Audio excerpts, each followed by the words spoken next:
اعوذ باللہ من الشیطان الرجیم بسم اللہ الرحمن الرحیم رب اشرح لی صدری ویسر لی امری واحلل عقدۃ من لسانی یفقہوا قولی اما بعد السلام علیکم ورحمۃ اللہ وبرکاتہ۔ 30واں پارہ سورۃ النبأ۔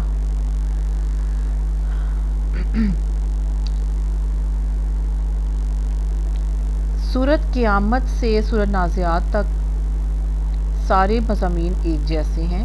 یہ سب مکہ معظمہ کے ابتدائی دور میں نازل شدہ معلوم ہوتے ہیں۔ اسی طرح سے سورۃ النبأ جو ہے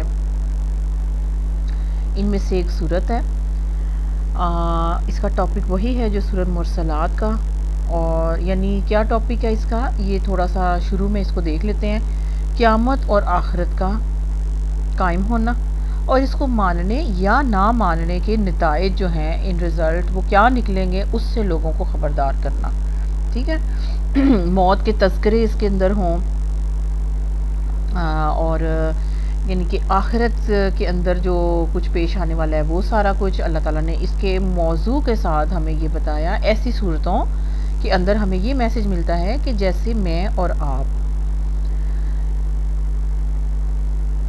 سو جاتے ہیں، سو کر ہم دوبارہ اٹھ جاتے ہیں، اسی طرح سے اللہ تعالیٰ فرماتے ہیں کہ جیسے تم سوتے ہو اسی طرح تم نے مر جانا ہے، اور جیسے سو کے اٹھتے ہو اسی طرح تم نے مر کے دوبارہ زندہ ہونا ہے۔ اور اٹھ کے پھر کیا کرنا ہے، وہ دن آخرت ہوگا، آخرت کا وہ دن ہوگا، اور اس میں اپنے اپنے سب کو اعمال نامے کا حساب دینا ہوگا، اور اسی کی تیاری کے لیے اللہ تعالیٰ نے پورا قرآن پاک نازل فرمایا۔ مکہ معظمہ میں جب شروع میں پیارے نبی صلی اللہ علیہ وسلم نے اسلام کی تبلیغ کا آغاز کیا تو اس کی جو بیسک چیزیں تھیں وہ تین بیسک پوائنٹ تھے۔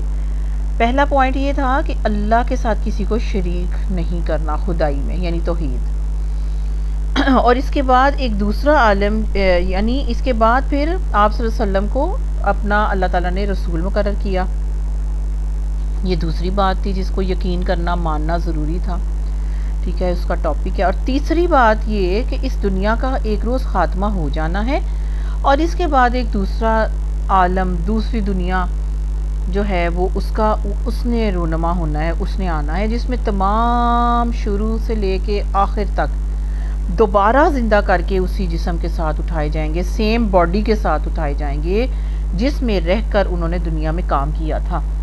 ٹھیک ہے، ایون کہ وہ سیم باڈی ایسی ہوگی کہ فنگر پرنٹس تک وہی ہوں گے جو آج میرے اور آپ کے ہیں۔ پھر ان کے عقائد اور اعمال کا حساب لیا جائے گا کہ عقیدہ کیا تھا، تم کس چیز پہ بیلیو رکھتے تھے، تمہارے عمل کیسے تھے۔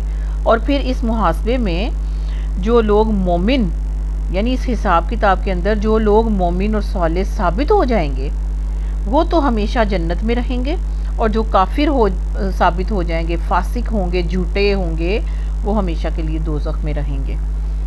یہ وہ تین پوائنٹ تھے، یعنی کہ توحید، رسالت اور آخرت۔ یہ وہ ٹاپک ہیں جن سے اہل مکہ کو سخت ناگواری محسوس ہوتی تھی، لیکن ایک پوائنٹ یہ تھا کہ وہ اللہ تعالیٰ کا انکار نہیں کرتے تھے، اللہ کے منکر نہیں تھے، اس کے رب اعلیٰ ہونے، اس کے خالق اور رازق ہونے کو وہ مانتے تھے، اور یہ بھی تسلیم کرتے تھے کہ دوسرے جن ہستیوں کو وہ اللہ تعالیٰ کے ساتھ معبود قرار دیتے ہیں وہ اللہ کی مخلوق ہی ہیں۔ اس لیے جھگڑا صرف اس بات میں تھا کہ خدائی کی صفات اور اختیارات میں اور الوہیت کی ذات میں ان کی کوئی شرکت ہے یا نہیں ہے۔ تو اس بات پہ وہ مسئلہ کھڑا کرتے تھے، اس بات پہ وہ جھگڑتے تھے کہ یعنی اللہ تعالیٰ کی وحدانیت، اللہ کے ہونے کا انکار نہیں ہے، اس کی وحدانیت کا انکار کر رہے ہیں کہ وہ واحد نہیں ہے، اس کے ساتھ بھی ضرور کوئی نہ کوئی ہے، اور اس کے اختیارات، اس کی صفات جیسے دوسری صفات اور اختیارات بھی ہستیوں کے پاس موجود ہیں یا نہیں ہیں، اسی بات کا جھگڑا تھا۔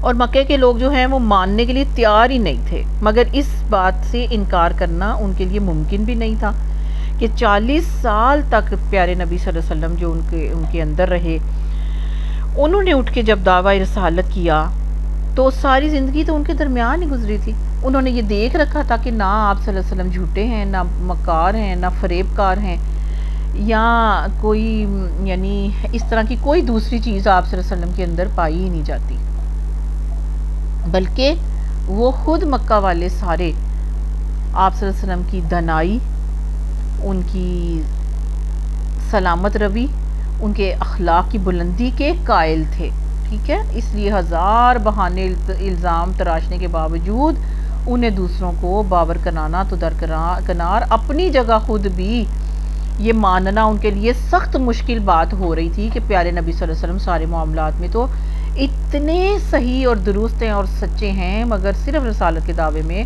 معاذ اللہ معاذ اللہ معاذ اللہ ثم معاذ اللہ وہ جھوٹے ہیں۔ تو یہ بات تسلیم کرنے میں ان کو بھی بہت تردد تھا، ٹھیک ہے نا؟ اسی وجہ سے وہ شک میں پڑے ہوئے تھے، اور یہ شک جو ہے ان کی الجھن میں اضافہ کرتا تھا۔ اوپر سے پھر جو شیطان ہے وہ ان کے اوپر ورکنگ پوری بھرپور طریقے سے، کیونکہ آخری نبی تھے، ان کے وقت میں ابلیس بذات خود ان کے اندر چلتا بیٹھتا اٹھتا، ان کے اوپر ان کے دلوں کو شکوک و شبہات میں ڈالتا، ان کے راستوں کو روکتا، لیکن دوسری طرف جو حق کی ساری طاقت تھی وہ بھی پوری طرح فورسفلی، پوری طرح سے کمپلیٹلی اپنی ایک پوری پاور کے ساتھ، اپنے دلائل کے ساتھ سامنے پیش کر دی گئی۔ تو بس یہ ان کے اندر جو چیز تھی، پھر وہی ایک تقدیر جو ہے وہ حائل ہو جاتی ہے۔ اللہ تعالیٰ نے تو کوئی کسر نہیں چھوڑی پورے قرآن پاک کو نازل کرنے میں اور ایک ایک بات کو کھول کے بیان کرنے میں، اور پھر ایسی شاندار آخرت کا منظر اللہ تعالیٰ نے یہ آخری صورتوں میں 28ویں 29ویں 30ویں پارے کے اندر بھی، جو کہ مکی دور کی زیادہ تر آلموسٹ جو صورتیں ہیں وہ ہیں، اور اس کے اندر کیسا بیان ہے، قیامت کی گھڑی کا ڈراوا ہے، موت کے بارے میں ہے، مر کے جی اٹھنے کے بارے میں ہے، پھر اتنی اچھی شاندار چیزیں، اخلاقیات سکھائے جاتے ہیں پیارے نبی صلی اللہ علیہ وسلم کے اندر جو ساری چیزیں موجود تھیں، اور پیارے نبی صلی اللہ علیہ وسلم کے ذریعے سے، اس اسلام کے ذریعے سے جو ان لوگوں کو سارا کچھ سکھایا جا رہا تھا، وہ بہترین چیزیں تھیں، عمدہ ترین چیزیں تھیں، کہ خیر اور شر بالکل کلیئر تھا اور چوائس پہ جس کے اوپر آزمائش ہے میری آپ کی ہر انسان کی، کہ وہ چوائس اس میں فری ہے کہ وہ کون سا راستہ اختیار کرتا ہے، اور اللہ تعالیٰ پھر اس میں اللہ نے لکھا ہے کہ پھر جو راستہ تم خود اپنی مرضی سے اختیار کرو گے، اللہ وہی راستہ تمہارے لیے چلنے کے لیے آسان کر دے گا، اور جو رزلٹ نکلے گا اس کا سارا جو ہے انحصار، اس کا سارا بلیم بھی اگر ہوتا ہے، اس کا سارا جو کریڈٹ ہے کہ تمہاری زندگی کے اینڈ پہ جو رزلٹ نکلتا ہے اس کا سارا کریڈٹ تمہیں جاتا ہے، کیونکہ اللہ نے کوئی کسر نہیں چھوڑ رکھی، ہر طرف سے، ہر طریقے سے، ہر وے میں اللہ تعالیٰ نے اپنی طرف آنے کے راستے بتا دیے، چاروں طرف میرے اور آپ کے جو کچھ ہے اس میں اللہ تعالیٰ کی نشانیاں موجود ہیں، ہمارے اندر اللہ کی نشانیاں موجود ہیں، ہمارے نفوس کے اندر ہمارے ضمیر موجود ہیں، ہمارے اندر دلوں کے اندر سے آنے والی آواز پہ خود بتا دیتی ہے کہ what is right and what is wrong, ٹھیک ہے؟ اس پہ پھر what is right and what is wrong جب پتہ لگ جاتا ہے، اندر سے میرے اور آپ کی آواز آتی ہے، اس پر پھر میں اپنی چوائس سے جس بات کو ایڈمٹ کرتی ہوں اور دوسری بات کا گلا گھونٹ دیتی ہوں، اس پر پھر اللہ تعالیٰ گواہ ہو جاتے ہیں کہ تم نے اپنی مرضی سے یہ راستہ اختیار کیا، ٹھیک ہے؟ اب یہ کھلے دروازے ہیں، اپنی مرضی سے جاؤ، چاہے جنت چلے جاؤ چاہے جہنم چلے جاؤ۔ اللہ اکبر کبیرہ۔ چلیں شروع کرتے ہیں اپنا 30واں پارہ۔ بسم اللہ الرحمن الرحیم، شروع اللہ کے نام سے جو بڑا مہربان اور نہایت رحم کرنے والا ہے۔ عما یتساءلون عن النبأ العظیم، یہ لوگ کس چیز کے بارے میں تم سے پوچھ گچھ کر رہے ہیں؟ کون سی بات کے بارے میں تم سے سوال کرتے ہیں؟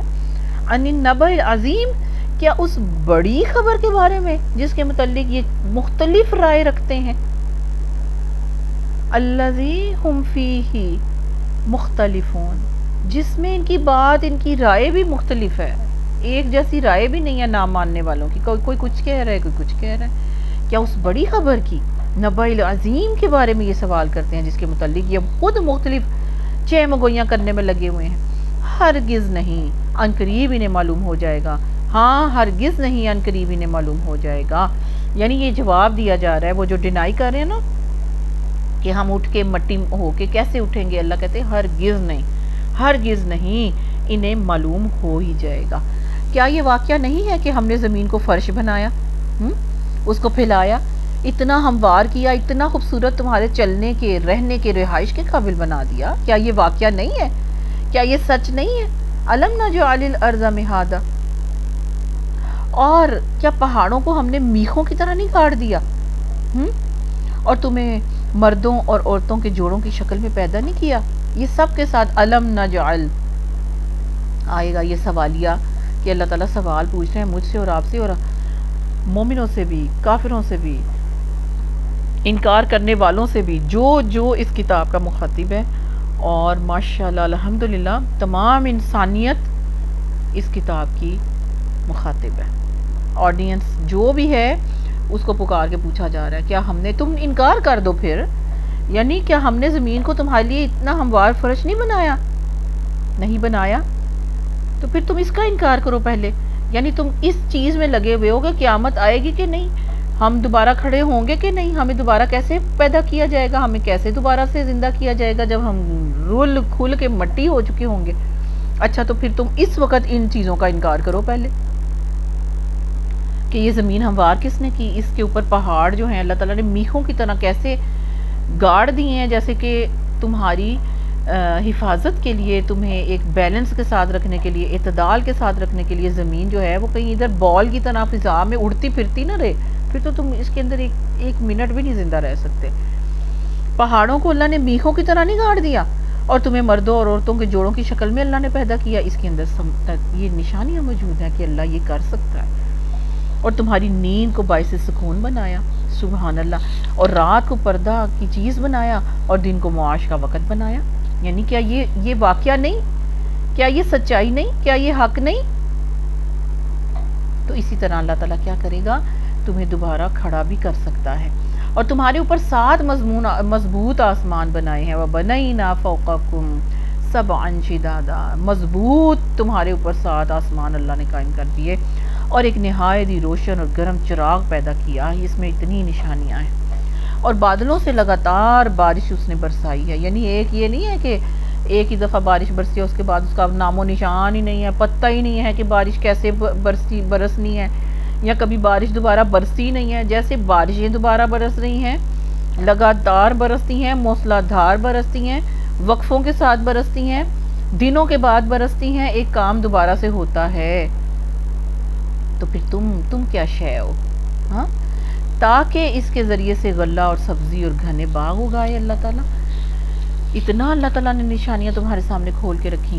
بے شک فیصلے کا دن ایک مقرر وقت ہے، یعنی اتنی نشانیوں کے بعد تم اس شک میں نہ رہنا کہ فیصلے کا دن ایک وقت مقرر ہے، جس روز سور میں پھونک مار دی جائے گی، تم فوج در فوج نکل آؤ گے، اور آسمان کھول دیے جائیں گے، حتیٰ کہ وہ دروازے بن کر رہ جائے گا، اور پہاڑ چلائے جائیں گے یہاں تک کہ وہ سراب ہو جائیں گے، اڑ جائیں گے، ریت ہو جائیں گے، ریزہ ہو جائیں گے، نظر ہی نہیں آئیں گے۔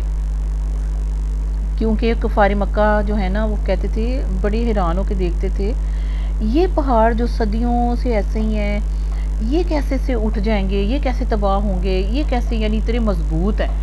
تو ان کو یہ جواب دیے جا رہے ہیں، ان جہنم کانت مرصادا، یعنی اللہ تعالیٰ نے پھر یہاں سے کیا فرمایا، در حقیقت جہنم ایک گھات ہے۔ اللہ اکبر، سرکشوں کا وہ ٹھکانہ ہے جس میں وہ مدتوں پڑے رہیں گے،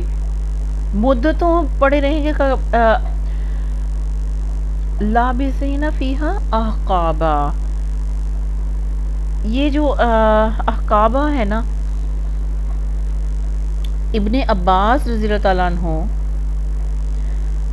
ابن عمر رضی اللہ تعالیٰ عنہ، ان سے روایت ہے کہ 80 سال کی ایک مدت جو ہے اس کا نام ہے یہ، اور ان 80 سال کا ایک دن دنیا کے 1000 سال کے برابر ہوگا۔ ان لمیٹڈ، آپ اس کو بس سمجھ لیجئے کہ وہ جہنم میں جو سرکش رہیں گے، اللہ اکبر۔ اب گھات جو ہے نا وہ کیا ہوتی ہے، جو اچانک بے خبری میں اٹیک کر کوئی بیٹھا ہو چھپ کے، تو جہنم ایک گھات ہے۔ ہاں، جب سزا شروع ہوتی ہے تو پکڑ سے شروع ہوتی ہے، وہ ایک گھات لگائے جہنم بیٹھی ہے، سرکشوں کا ٹھکانہ ہے جس میں وہ مدتوں پڑے رہیں گے، لابسینہ پڑے رہیں گے، فیہا اس میں، احقابا مدتوں، انلیمیٹڈ سال، جو حدیث کے مطابق 80 سال کی مدت کا نام ہے، اور ان 80 سالوں میں سے ایک دن 1000 سال کے برابر ہوگا۔ اللہ کی پناہ۔ لا یذوقون فیہا بردن ولا شرابا، یعنی ٹھنڈک کہاں، اس کے اندر کسی ٹھنڈک اور پینے کے قابل کسی چیز کا مزہ بھی نہیں چکھیں گے، اس کا ہونا تو درکنار ہے، اس کا مزہ تک نہیں چکھیں گے۔ کچھ ملے گا تو بس گرم پانی اور زخموں کا دھون، غساقہ، استغفر اللہ ربی، ان کے کرتوتوں کا بھرپور بدلہ۔ اللہ اکبر، سخت شدید پیاس کے اندر گرم پانی، ان کو گرم پانی پلایا جائے گا جن سے ان کی آنتیں جو ہے سکڑ جائیں گی، کٹ جائیں گی۔ یعنی سورہ محمد صلی اللہ علیہ وسلم کے اندر یہ اس کا جو ہے نا موجود ہے یہ بات کہ ان کو گرم پانی پلایا جائے گا، اس گرم پانی سے ان کی آنتیں کٹ جائیں گی۔ اور زخموں کا دھون کیا ہے؟ ابو سعید خدری رضی اللہ تعالیٰ نے فرمایا ہے کہ زخمی دوزخی،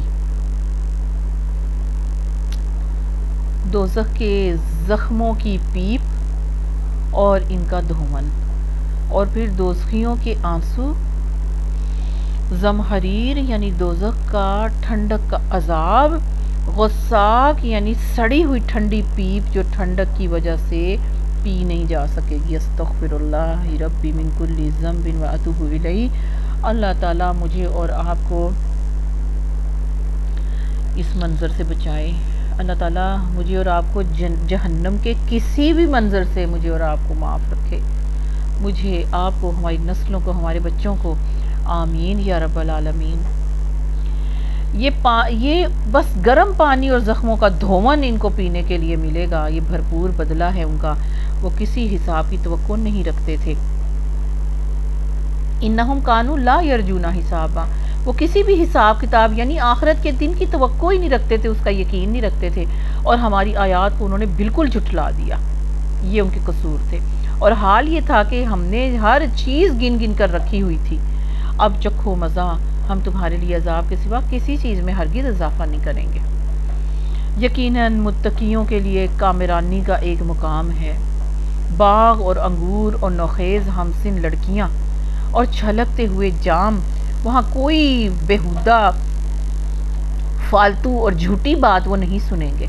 یعنی جنت کے اندر کا یہ ماحول ہے کہ وہاں پر جو متقین ہیں، اللہ سے ڈر ڈر کے جو جیے، اللہ سے ڈر ڈر کے جنہوں نے کام کیے، زندگی گزاری، ان کے لیے بڑا کامیابی کا ایک گھر ہے، ایک مقام ہے، ایک درجے ہیں، باغات ہیں، انگور ہیں، ہمسن لڑکیاں ہیں اور چھلکتے ہوئے جام ہیں۔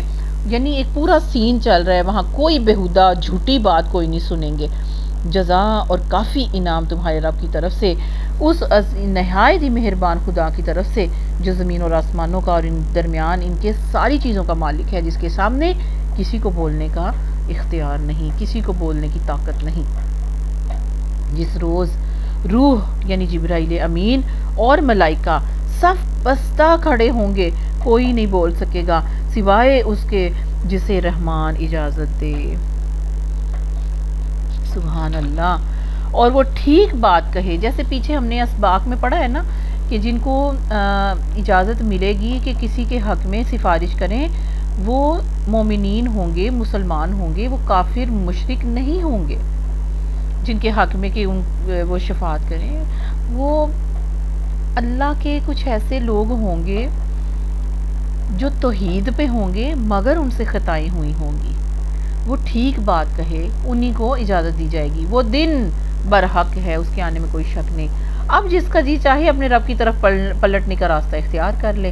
ہم نے تم لوگوں کو اس عذاب سے ڈرا دیا ہے جو قریب آ لگا ہے، جس روز آدمی وہ سب کچھ دیکھ لے گا جو اس کے ہاتھوں نے آگے بھیجا ہے، اور کافر پکار اٹھے گا کہ کاش میں خاک ہوتا۔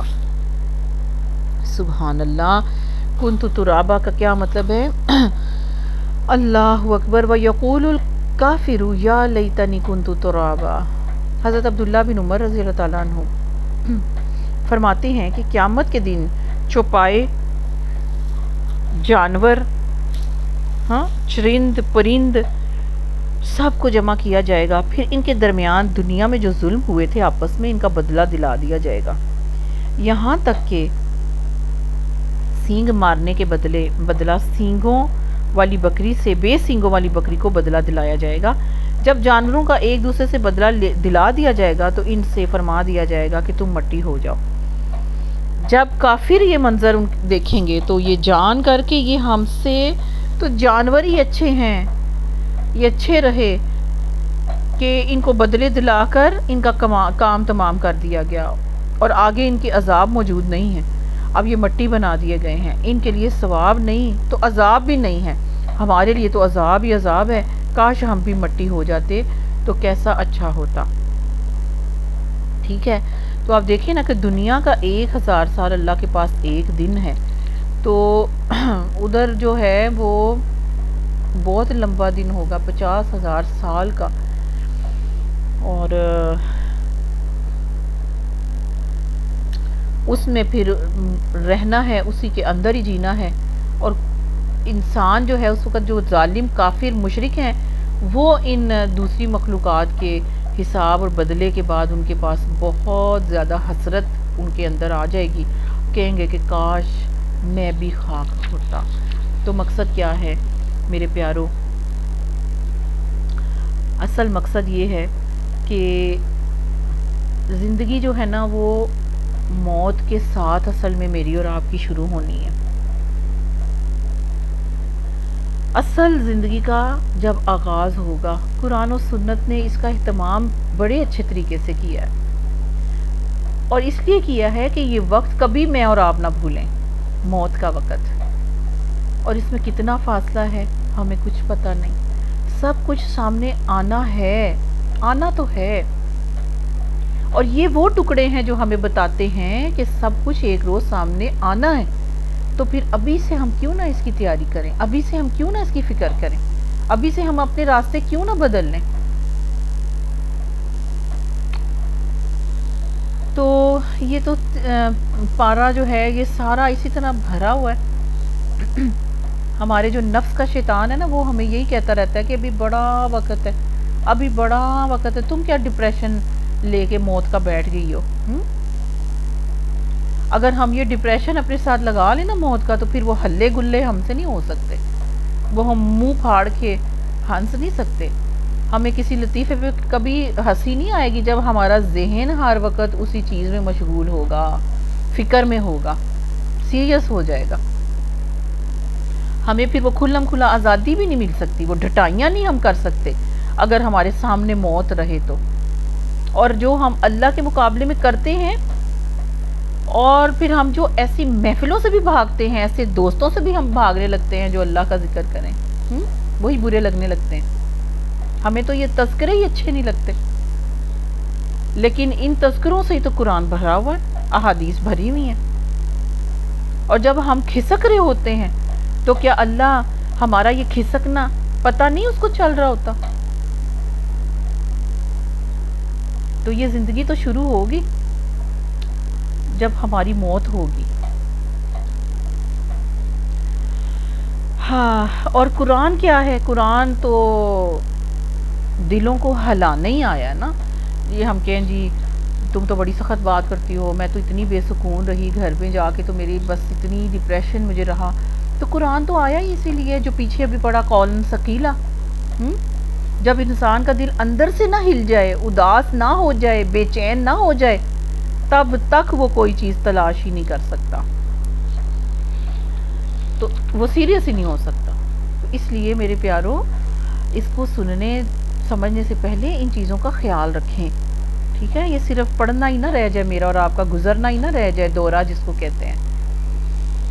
اگلی صورت ہے صورت النازعات، ٹھیک ہے؟ اس میں بھی موت کا پیغام ہے، قیامت کا ٹاپک اس کا قیامت ہے، زندگی بعد موت ہے، وارننگ ہے کہ اللہ اور اس کے رسول کو جھٹلانے کا انجام کیا ہے، یعنی تم نے ادھر تو نہیں رہنا، یہ کائنات تم دیکھتے ہو کیسے تمہارے سر پہ قائم ہے، اس کے پیچھے بہت حکمتیں ہیں، اس کے پیچھے اللہ کی بہت زیادہ انتظامات ہیں۔ سبحان اللہ۔ بسم اللہ الرحمن الرحیم۔ والنازعات غرقا والناشطات نشطا، قسم ہے ان فرشتوں کی جو ڈوب کر کھینچتے ہیں۔ ڈوب کر کیا کھینچتے ہیں؟ پانی کھینچتے ہیں۔ نزاع کا عالم کیا ہوتا ہے؟ کھینچنا، ہم کہتے ہیں نزاع کا عالم ہے، اس پہ نزاع کا عالم ہے. کیا ہوتا ہے نزاع کا عالم؟ موت کا وقت. یہ جو ڈوب کے کھینچنے والے فرشتوں کی قسم، اور آہستگی سے نکال لے جاتے ہیں، اور ان فرشتوں کی جو کائنات میں تیزی سے تیرتے پھرتے ہیں، پھر حکم بجا لانے میں سبقت کرتے ہیں، بھاگتے ہیں ایک دوسرے سے آگے، پھر ایک کام الہی کے مطابق معاملات کا انتظام کرتے ہیں. یہ فرشتوں کی ٹائپ ہے جس پہ دنیا کا نظام اللہ تعالیٰ نے ان کے سپرد کیا ہوا ہے. وہ انتظامیہ ہے وہاں کی. تو یہاں پر ایمان بالملائکہ میرا اور آپ کا پختہ ہونا چاہیے. دیکھیں میں اور آپ قرآن لے کے بیٹھے ہیں، ہمارے ارد گرد بہت سے ملائکہ موجود ہیں، ہمارے دائیں بائیں پیچھے اوپر آگے نیچے سب ملائکہ ہی ملائکہ موجود ہیں.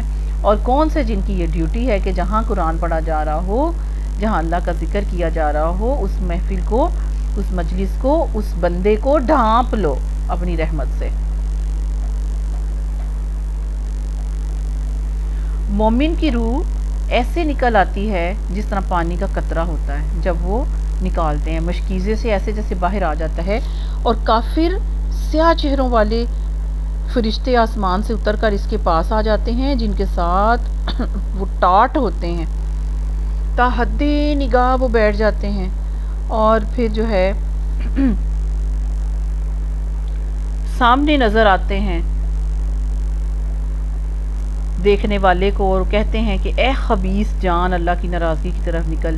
یہ ڈوب کے جو نکالتے ہیں، یہ فرمان سن کر روح اس کے جسم میں بھاگتی پھرتی ہے.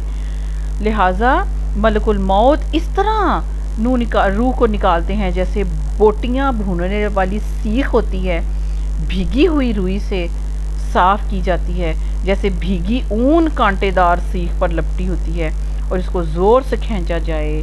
یہ مشکات کے اندر یہ حدیث موجود ہے.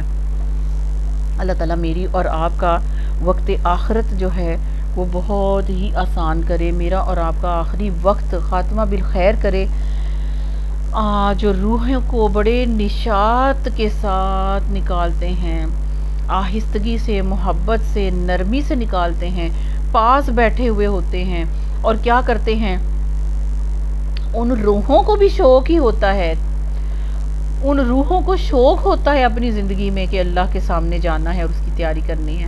ان کے سامنے فرشتے تا حد نگاہ بیٹھتے ہیں، جنت کے لباس لے کے، خوشبودار مالائیں لے کے، ان کے استقبال لے کے، اجلے کپڑوں کے ساتھ، نور کے ساتھ، روشنی کے ساتھ.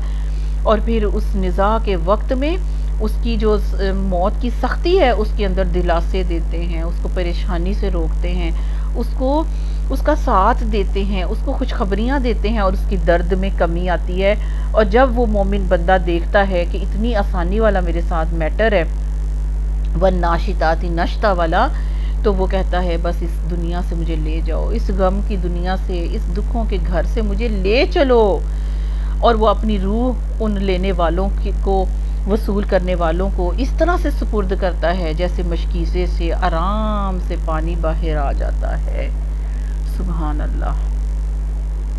اور پھر وہ والسابحات سبحن، وہ تیرنے والے، تیزی سے تیرنے والے، فالسابقات سبقن، وہ آگے بڑھ کے اللہ تعالیٰ کے دوڑ کے کام کرنے والے، فالمدبرات امرن، کہ پھر کام کرنے والوں کی قسم ہے، جو حکم جو دیا جاتا ہے اس کے مطابق کام کرتے ہیں. یعنی کوئی کسی حکم سے وہ چوکتے نہیں، کسی حکم کی عدولی نہیں کرتے، کوئی دیری نہیں کرتے، ٹھیک ہے، بلکہ لپکتے ہیں اور چاہتے ہیں کہ اپنے رب کا حکم. سارے فرشتوں میں بھی دوڑ لگی ہے کہ دوڑ کے میں یہ حکم کر لوں. موت کے فرشتے جو ہیں نا وہ فکس ہیں، اور باقی سارے انتظامات کے فرشتے جو ہیں الگ ہیں. رزق کا، بارش کا، وہ انتظامات اللہ تعالیٰ نے دے رکھے ہیں. حفاظت کے فرشتے ہیں، رحمتوں کے فرشتے ہیں، ٹھیک ہے. تو بہت سی ٹائپ کے فرشتے ہیں. اس کے بعد اللہ تعالیٰ فرماتے ہیں جس روز ہلاں مارے گا زلزلے کا جھٹکا. صرف ادھر نہیں آیا ہوگا کہ وہ ہل سائڈ پہ آیا ہے، کہاں آیا ہے، وہ تاجکستان کی طرف آیا ہے، ہاں وہ ترکمانستان کی طرف آیا ہے، ہاں وہ کہاں آیا ہے، وہ صحرا والی ٹائپ پہ آیا ہے، وہ اس سائڈ پہ آیا ہے، وہ اس سائڈ پہ آیا ہے. نہ، زمین و آسمان ایک ہی وقت میں. آسمانوں میں بھونچال ہے کہ پیچھے ہم نے پڑھا کہ سورج اور چاند کو کٹھا کر کے اکٹھا کر دیا جائے گا، ملا دیا جائے گا، وہ ختم ہو جائیں گے، دھماکے ہوں گے، اور نیچے بھی زمین کا بھی یہی حال ہوگا۔ جس روز ہلا مارے گا زلزلے کا جھٹکا، اس کے پیچھے پھر ایک اور جھٹکا پڑے گا، یعنی کہ یہ پھر رکے گا نہیں، ایسے جھٹکوں پہ جھٹکے، جھٹکولے کھائے گی یہ زمین اور آسمان۔ کچھ دل ہوں گے جو اس روز خوف سے کانپ رہے ہوں گے، نگاہیں ان کی سہمی ہوئی ہوں گی۔ قلوب یومئذ واجفہ، دھڑکنا دل کا ایسے خوف کے ساتھ کانپ رہے ہوں گے۔ اچھا دیکھیں، کچھ ایسے ہیں کہ ذرا بھی مشکل وقت ان کو پریشان نہیں کرے گا، کچھ ایسے ہیں کہ ان کو وہ وقت پریشان نہیں کرے گا۔ جنہوں نے تیاری کی ہے، موت کو یاد رکھا ہے، وہ بے خوف ہوں گے، اور جنہوں نے تیاری نہیں کی، وہ سہمی ہوئی نگاہوں کے ساتھ دل ان کے کانپ رہے ہوں گے۔ وہ یہ لوگ کہتے ہیں، یقولون اِنَّا لَمَرْدُودُونَ فِی الْحَافِرَةِ، کیا ہم پچھلی حالت میں ہمیں دوبارہ پلٹ کر واپس آنا پڑے گا، یعنی گلی سڑی بسیدہ حالت میں؟ کیا جب ہم کھوکھلی بسیدہ ہڈیاں بن چکے ہوں گے؟ کہنے لگے یہ واپسی تو پھر بڑے گھاٹے کی ہوگی، حالانکہ یہ بس اتنا کام ہے کہ ایک زور کی ڈانٹ پڑے گی اور یک یہ کھلے میدان میں موجود ہوں گے۔ کیا تمہیں موسیٰ علیہ السلام کے قصے کی خبر پہنچی ہے جب اس کے رب نے اسے طوا کی مقدس وادی میں پکارا تھا؟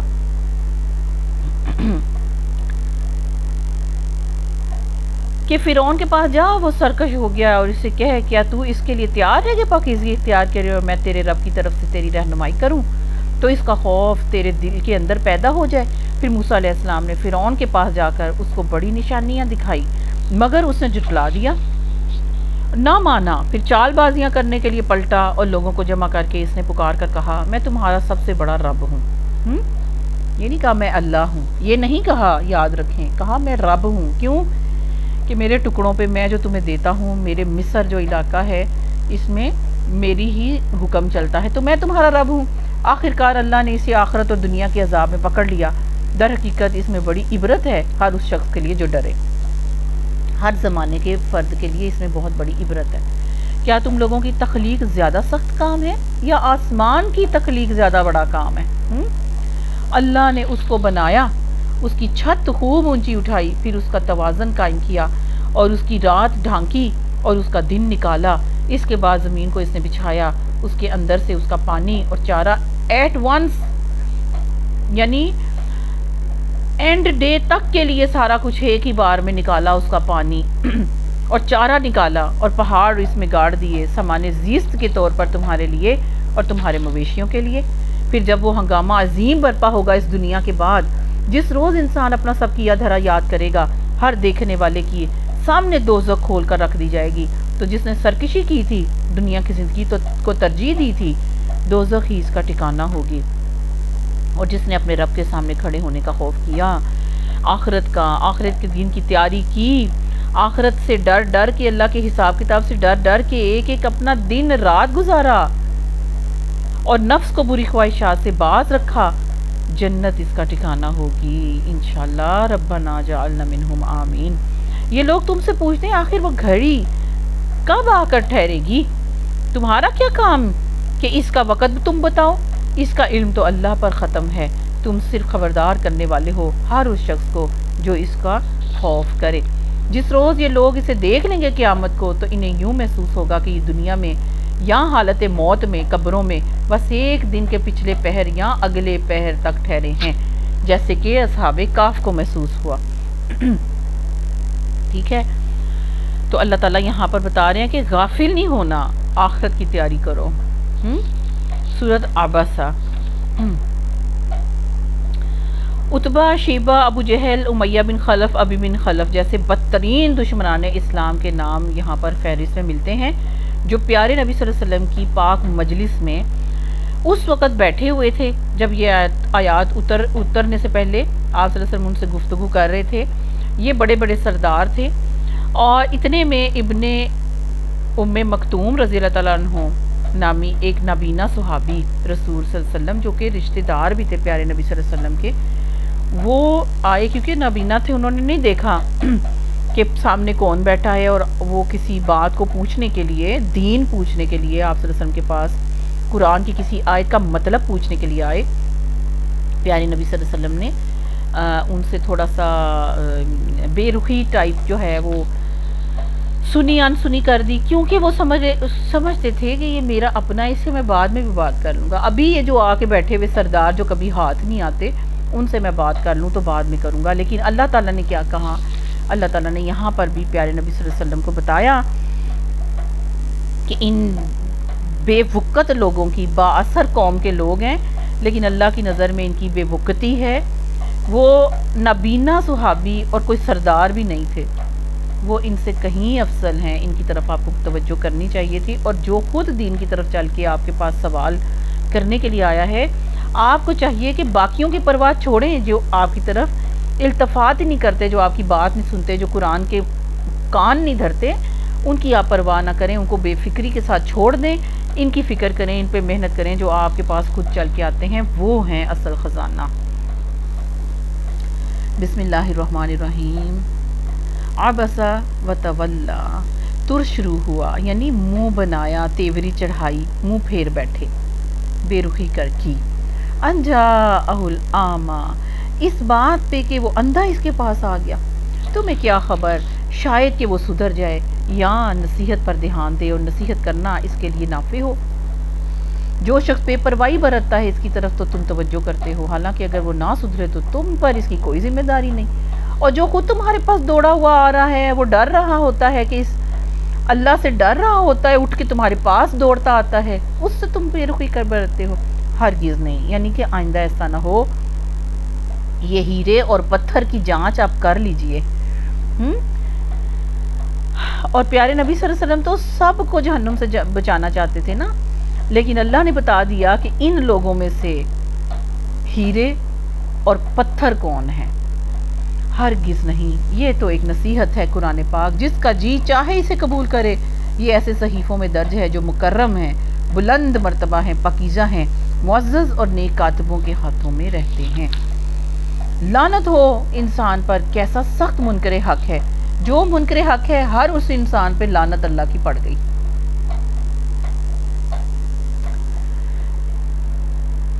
کس چیز سے اللہ نے اسے پیدا کیا ہے، یعنی اس کی حیثیت کیا ہے جو اللہ کا یہ انکار کر بیٹھا ہے۔ نطفے کی ایک بوند سے پیدا ہوا ہے، اپنی اس حقیقت کو بھول بیٹھا ہے، اللہ کے منہ کو آ رہا ہے۔ اللہ نے اسے پیدا کیا، پھر اس کی تقدیر مقرر کی، پھر اس کے لیے زندگی کی راہ آسان کر دی، یعنی اس کی پیدائش کا راستہ بھی آسان کر دیا، پھر اسے موت دی اور قبر میں بھی اس نے پہنچا دیا۔ یہ بھی اللہ کی رحمتوں کے اندر سے شامل ہے، یہ باتیں یاد رکھیں، یہ بری باتیں نہیں ہیں موت اور قبر، یہ تو اللہ کی رحمتیں ہیں مومن کے لیے۔ پھر جب چاہے وہ اسے دوبارہ اٹھا کر کھڑا کرے۔ ہرگز نہیں، اس نے وہ فرض ادا ہی نہیں کیا جس کا اللہ نے اسے حکم دیا تھا۔ پھر ذرا انسان اپنی خوراک کو تو دیکھے، ہم نے خوب پانی لنڈھایا، پھر زمین کو عجیب طرح سے پھاڑا، پھر اس کے اندر اگائے غلے اور انگور اور ترکاریاں اور زیتون، کھجوریں اور گھنے باغ، طرح طرح کے پھل اور چارے تمہارے لیے اور تمہارے مویشیوں کے لیے سامان زیست کے طور پہ۔ آخر کار جب وہ کان بہرے کر دینے والی آواز بلند ہوگی، یعنی قیامت کی آواز آئے گی، سور پھونکا جائے گا، اس روز آدمی اپنے بھائی اور اپنی ماں، اپنے باپ، اپنی بیوی، اپنی اولاد سے بھی بھاگے گا، جو یہ سارے لوگ اس پہ گواہ تھے، اس کی زندگی کے اوپر، ہر عمل پہ یہ لوگ گواہ ہوتے ہیں نا۔ تو اللہ کہہ رہے ہیں آدمی ہر اپنے اس رشتے سے، خاص طور پر بھائی، ماں، باپ، بیوی، اولاد، سب سے قریبی جو اس کے اوپر گواہ ہیں، ان سے بھی بھاگے گا۔ ان میں سے ہر شخص پر اس دن ایسا وقت آ پڑے گا کہ اسے اپنے سوا کسی کا ہوش نہیں ہوگا، نہ بیٹے کو ماں کی، نہ شوہر کو بیوی کی، نہ بیوی کو شوہر کی۔ کچھ چہرے اس روز دمک رہے ہوں گے، ربنا جعلنا منہم، حشاش بشاش، خوش و خرم ہوں گے، اور کچھ چہروں پر اس روز خاک اڑ رہی ہوگی اور ظلمت، اندھیرے ان کے اوپر چھائے ہوں گے، یہی کافر و فاجر لوگ ہوں گے۔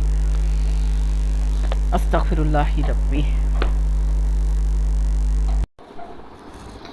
آگے سورۃ التکویر، یعنی اس کا مضمون اور انداز بیان سے صاف محسوس ہوتا ہے کہ یہ مکہ معظمہ کی ابتدائی دور کی نازل شدہ صورتوں میں سے ہے۔ اس کا بھی 2 ٹاپک ہیں اس کے، ایک آخرت اور دوسری رسالت۔ پہلی 6 آیتوں میں قیامت کے مرحلے کا ذکر ہے، اس کے بعد رسالت کا مضمون آتا ہے کہ اس میں اہل مکہ سے کہا گیا کہ محمد صلی اللہ علیہ وسلم جو کچھ تمہارے سامنے پیش کر رہے ہیں وہ کسی دیوانے کی بڑھ نہیں ہے، نہ کسی شیطان کا ڈالا ہوا وسوسہ ہے، بلکہ یہ تو بڑے عالی مقام ایک بزرگ امانت دار پیغامبر کا بیان ہے، جسے محمد صلی اللہ علیہ وسلم نے کھلے آسمان کے افق پر دن کی روشنی میں اپنی آنکھوں سے دیکھا۔ اچھا، اب شروع کرتے ہیں اللہ کے نام سے جو بڑا مہربان اور نہایت رحم کرنے والا ہے۔ اذا الشمس کورت، جب سورج لپیٹ دیا جائے گا، یعنی سورج بے نور کر دیا جائے گا۔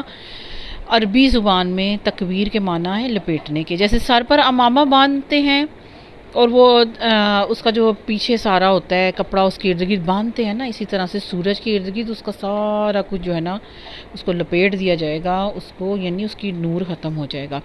اور جب تارے بکھر جائیں گے اور جب پہاڑ چلائے جائیں گے اور جب 10 مہینے کی حاملہ اونٹنیاں اپنے حال پر چھوڑ دی جائیں گی۔ یہاں پر اونٹنیوں کا اس لیے ذکر ہے کہ یہ جو عربی لوگ جو فرسٹ مخاطب ہیں نا، وہ کیا تھے، ان کے لیے یہ اونٹنیاں جو تھیں یہ بہت زیادہ قیمتی متاع تھی، اور اوپر سے پھر کون، جو کہ حاملہ اونٹنیاں ہوتی ہیں، جس کی طرف سے 1 منٹ کے لیے بھی وہ بالکل ان سے بے خبر نہیں ہوتے تھے، لاپرواہ نہیں ہوتے تھے۔ اللہ فرما رہے ہیں اور جب 10 مہینے کی حاملہ اونٹنیاں بھی اپنے حال پر ہی چھوڑ دی جائیں گی، کسی کو ان کی پرواہ نہیں ہوگی، اور جب جنگلی جانور سمیٹ کر اکٹھے کر دیے جائیں گے، وَإِذَا الْوُحُوشُ حُشِرَتْ، یعنی اب یہاں سے ہمیں یہ پتہ لگ رہا ہے کہ ہر قسم کا جانور جو ہے، ہر قسم کے جانور بھاگ کر ایک جگہ اکٹھے ہو جائیں گے۔ اور جیسے آج بھی دنیا کے اندر کوئی مصیبت آتی ہے، زلزلہ آتا ہے، آپ دیکھتے ہیں ایک ہی طرف سارے جانور جو ہیں اکٹھے ہو جاتے ہیں، تو یہ حشر جو ہے ان جانوروں سمیت ہوگا، یعنی ان کا اکٹھا کرنا۔ وَإِذَا الْبِحَارُ سُجِّرَتْ، اور جب سمندر بھڑکا دیے جائیں گے، یعنی اتنی تباہی ہوگی کہ اس کے اندر جتنے بھی نیچے گہرائی کے اندر لاوے ہیں اور وہ سارا جو پانی ہے وہ کیا بھڑک جائے گا، اس میں آگ لگ جائے گی، اور جب جانیں جسموں سے جوڑ دی جائیں گی، روحیں جو ہیں جسم کے اندر واپس ڈال دی جائیں گی، اور جب زندہ گاڑی ہوئی لڑکی سے پوچھا جائے گا کہ وہ کس قصور میں ماری گئی، یعنی کہ یہ اتنے بڑی یہ گناہ ہے، اتنا بڑا قصور ہے کہ شدت کا غضب اس کے اندر نظر آ رہا ہے، کہ اللہ تعالیٰ کہتے ہیں کہ جب زندہ گاڑی ہوئی لڑکی سے پوچھا جائے گا کہ آخر تجھے کس قصور میں مارا گیا، بِأَيِّ ذَنبٍ قُتِلَتْ، اور جب اعمال نامے کھولے جائیں گے، اور جب آسمان کا پردہ ہٹا دیا جائے گا، اور جب جہنم دہکائی جائے گی، اور جب جنت قریب لے آئی جائے گی، یعنی وہ جنتیوں کے لیے دور نہیں ہوگی، وہ قریب ہی لے آئی جائے گی، ذرا بھی ان کو تردد نہ ہوگا، ذرا بھی ان کو دیر نہیں لگے گی، جنت قریب لے آئی جائے گی۔ اس وقت ہر شخص کو معلوم ہو جائے گا کہ وہ کیا لے کر آیا ہے۔ عالمت نفس ما احضرت، کہ اس نے کیا حاضر اپنے پاس ادھر پایا ہے، کیا وہ لے کے آیا ہے۔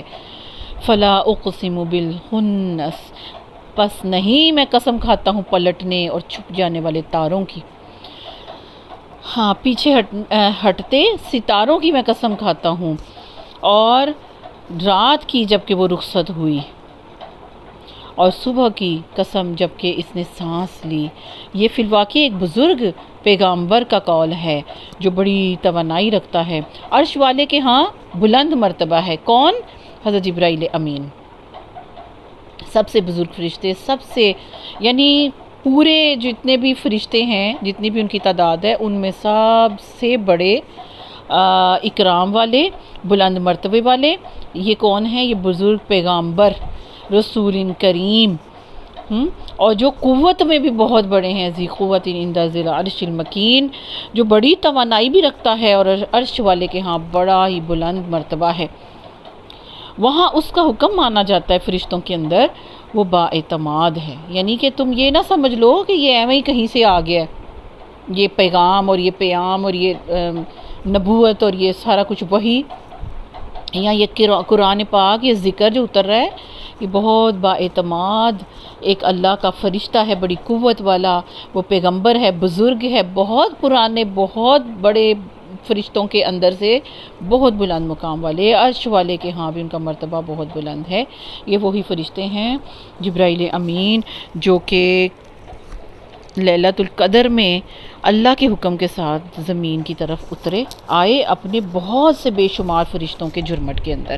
وہ بڑے بااعتماد ہیں، متعین ثم امین، حکم بھی ماننے والا ہے، مانا جاتا ہے اس کا، اور وہ بااعتماد ہے۔ اور اے اہل مکہ تمہارا رفیق مجنون نہیں۔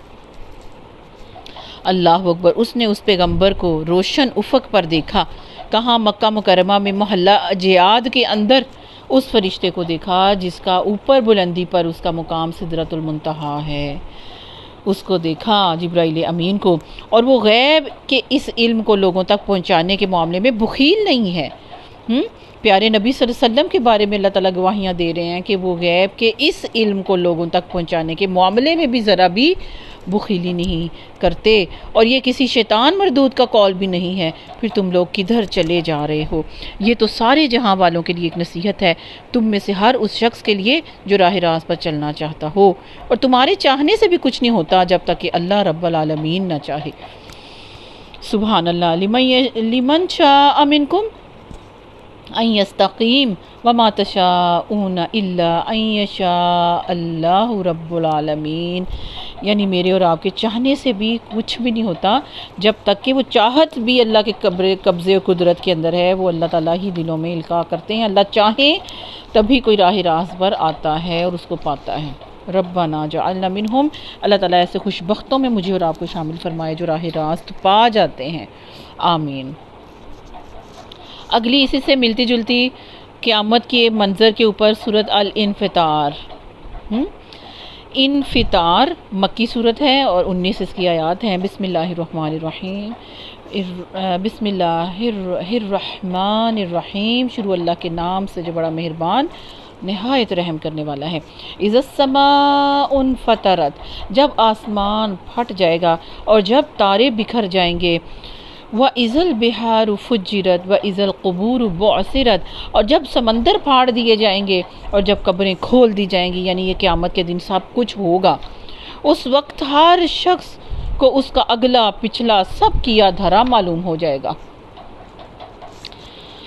یا ایھا الانسان ما غرک بربک الکریم، اے انسان کس چیز نے تجھے اپنے اس کریم رب کی طرف سے دھوکے میں ڈال دیا جس نے تجھے پیدا کیا، الذی خلقک فسواک فعدلک، پھر تجھے نک سک کے ساتھ بڑے اچھے انداز سے تجھے درست کیا، تجھے متناسب بنایا۔ یعنی کیا مطلب ہے؟ کیوں رب سے بے پرواہ تو ہو گیا؟ کس چیز نے اس کی نافرمانی پہ تجھے اکسایا؟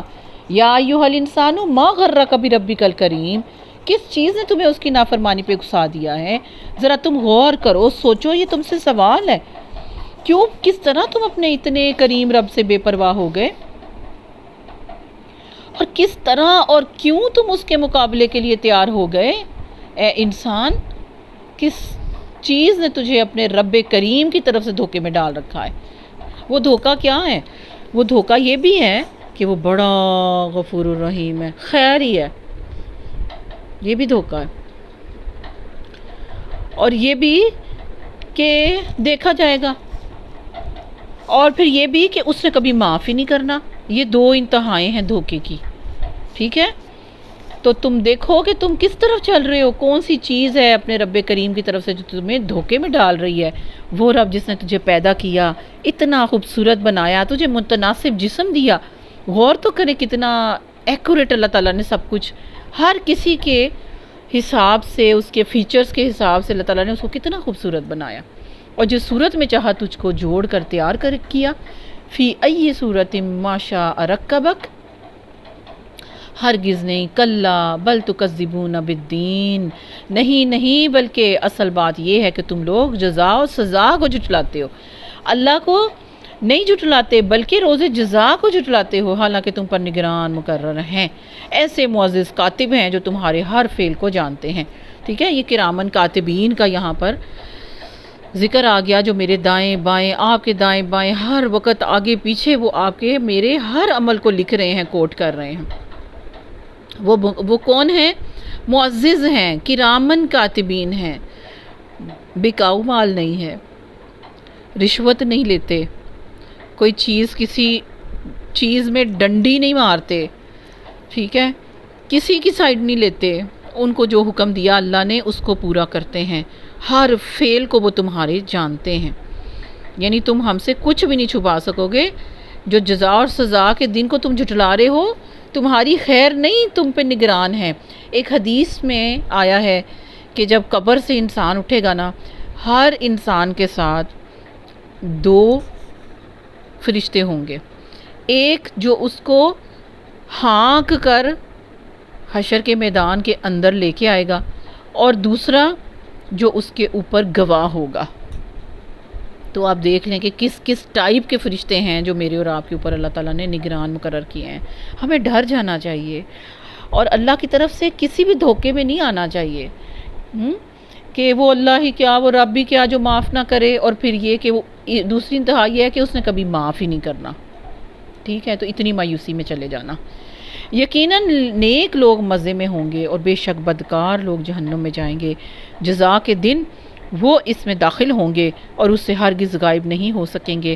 اور تم کیا جانتے ہو کہ وہ جزا کا دن کیا ہے؟ تمہیں کیا پتا؟ وما ادراک ما یوم الدین، تم جانو کیا، تم کیا جانتے ہو کہ روز جزا کیا ہے؟ ہاں تمہیں کیا خبر کہ وہ جزا کا دن کیا ہے؟ ثم ما ادراک ما یوم الدین یوم لا تملک نفس لنفس شیئا والامر یومئذ للہ۔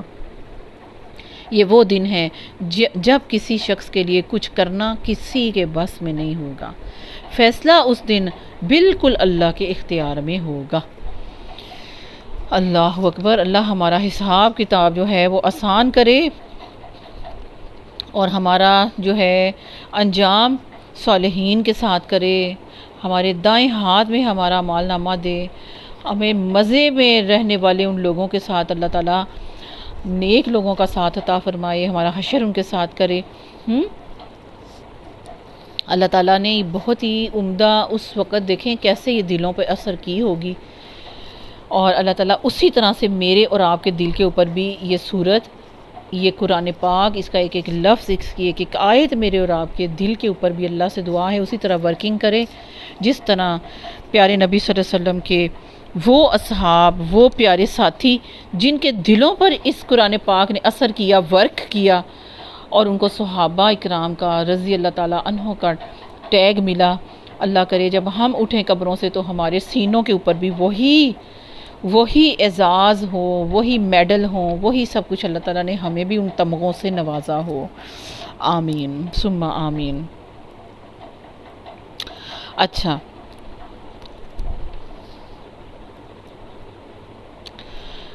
المطففین، سورۃ المطففین، اس میں جو ہے نا عقیدہ آخرت بٹھانے کے لیے پے در پہ اللہ تعالیٰ نے صورتیں نازل فرمائی، جیسے کہ ہم دیکھ رہے ہیں، پڑھ رہے ہیں۔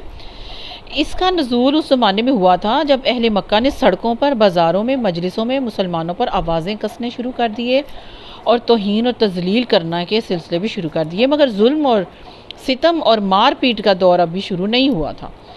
تو یہاں پر جو ہے مدینہ کے لوگوں میں بھی یہ نبی پاک صلی اللہ علیہ وسلم نے مدینہ کے لوگوں کے اندر جب وہ ہجرت کے بعد آئے، حضرت ابن عباس کی روایت سے جو کچھ ثابت ہوتا ہے وہ یہ ہے کہ ہجرت کے بعد جب پیارے نبی صلی اللہ علیہ وسلم مدینہ کے لوگوں میں یہ بری عادت پھیلتی ہوئی دیکھی، ناپ تول میں کمی وغیرہ، تو اللہ تعالیٰ کے حکم سے آپ صلی اللہ علیہ وسلم نے یہ صورت ان کو سنائی اور اس سے ان کے معاملات درست ہو گئے، ٹھیک ہے۔ ویل للمطففین، کہ چلیں شروع کرتے ہیں اللہ کے نام سے جو بڑا مہربان اور نہایت رحم کرنے والا ہے۔ ویل للمطففین، تباہی ہے ڈنڈی مارنے والوں کے لیے، جن کا حال یہ ہے کہ جب لوگوں سے لیتے ہیں تو پورا لیتے ہیں، پائی پوری رقم لیتے ہیں، اور جب ان کو ناپ کر یا تول کر چیز دیتے ہیں تو انہیں گھاٹا دیتے ہیں، یعنی دودھ میں پانی ملا دیتے ہیں۔ 240 روپے تک دودھ 1 کلو کا اس وقت سیل ہو رہا ہے، ہاں ہمارے شہروں میں، اور پھر گوالا کیا کرتا ہے، اس میں پانی ملاتا ہے، اور پیسے کتنے بٹورتا ہے، پورے 200 یا 240 روپے پورے پیسے لیتا ہے، اور گھاٹا دیتے ہو لوگوں کو۔ اسی طرح سے ہر چیز میں ناپ تول میں جو کمی کرتے ہیں، ہاں ان کے لیے تباہی ہے، تباہی ہے، تباہی ہے، ہلاکت ہے ڈنڈی مارنے والوں کے لیے۔ اب یہ ڈنڈی کہاں کہاں ماری جاتی ہے؟ حقوق کے اندر، ٹھیک ہے، پھر ہر چیز اس کے اندر آ جاتی ہے۔ وفا پورا کرنا، اس میں بے وفائی کرنا، حقوق کے اندر ڈنڈی ماری جاتی ہے، نماز کے اندر، عبادات کے اندر، بہت سے کاموں کو پورا کرنے میں جو ہم ڈنڈی مارتے ہیں۔ جیسے آپ دیکھیں ہمارے گھر کے اندر صفائی کرنے والیاں ہیں، ان کے ساتھ ایک رقم طے ہوئی ہے، ایک اجرت طے ہوئی ہے، اس کے مطابق اگر وہ مجھے اور آپ کو کام کر کے نہیں دیتے اور مہینے کے اینڈ پہ وہ اپنے پیسے بھی نہیں ہم سے کٹواتے اور ڈنڈیاں بھی مارتی ہیں، تو وہ جتنی رقم ہم سے لے کے جاتی ہیں نا، اور کام انہوں نے پورا نہیں کر کے دیا، بدنیتی کے ساتھ کیا، تو وہ حرام کھا رہی ہیں۔ اسی طرح ہر کسی کا یہ معاملہ ہے کہ جس نے بھی ڈنڈی ماری اپنے کسی فرض کے اندر، اپنے کسی کام کے اندر، کسی حقوق کسی کے مار لیے، تو اس نے کیا کیا؟ اس کے لیے تباہی ہے۔ جن کا حال یہ ہے کہ جب لوگوں سے لیتے ہیں تو پورا پورا لیتے ہیں، اور جب ان کو ناپ کر یا تول کر دیتے ہیں تو انہیں وزن میں یا چیز میں یا کام میں یا جو ڈیلنگ ہوئی ہے اس میں گھاٹا دیتے ہیں۔ کیا یہ ڈنڈی مارنے والے لوگ نہیں سمجھتے کہ ایک بڑے دن یہ اٹھا کر لائے جانے والے ہیں؟ الا یظن اولئک انہم مبعوثون، کیا ان کو خوف خدا نہیں؟ کیا آخرت کے دن کی ان کو کوئی پرواہ نہیں؟ اس دن جب کہ سب لوگ رب العالمین کے سامنے کھڑے ہوں گے، یعنی کیا مطلب ہے؟ حساب تو دینا پڑے گا۔ ہاں، ہرگز نہیں، یقیناً بدکاروں کا نامہ اعمال قید خانے کے دفتر میں ہے۔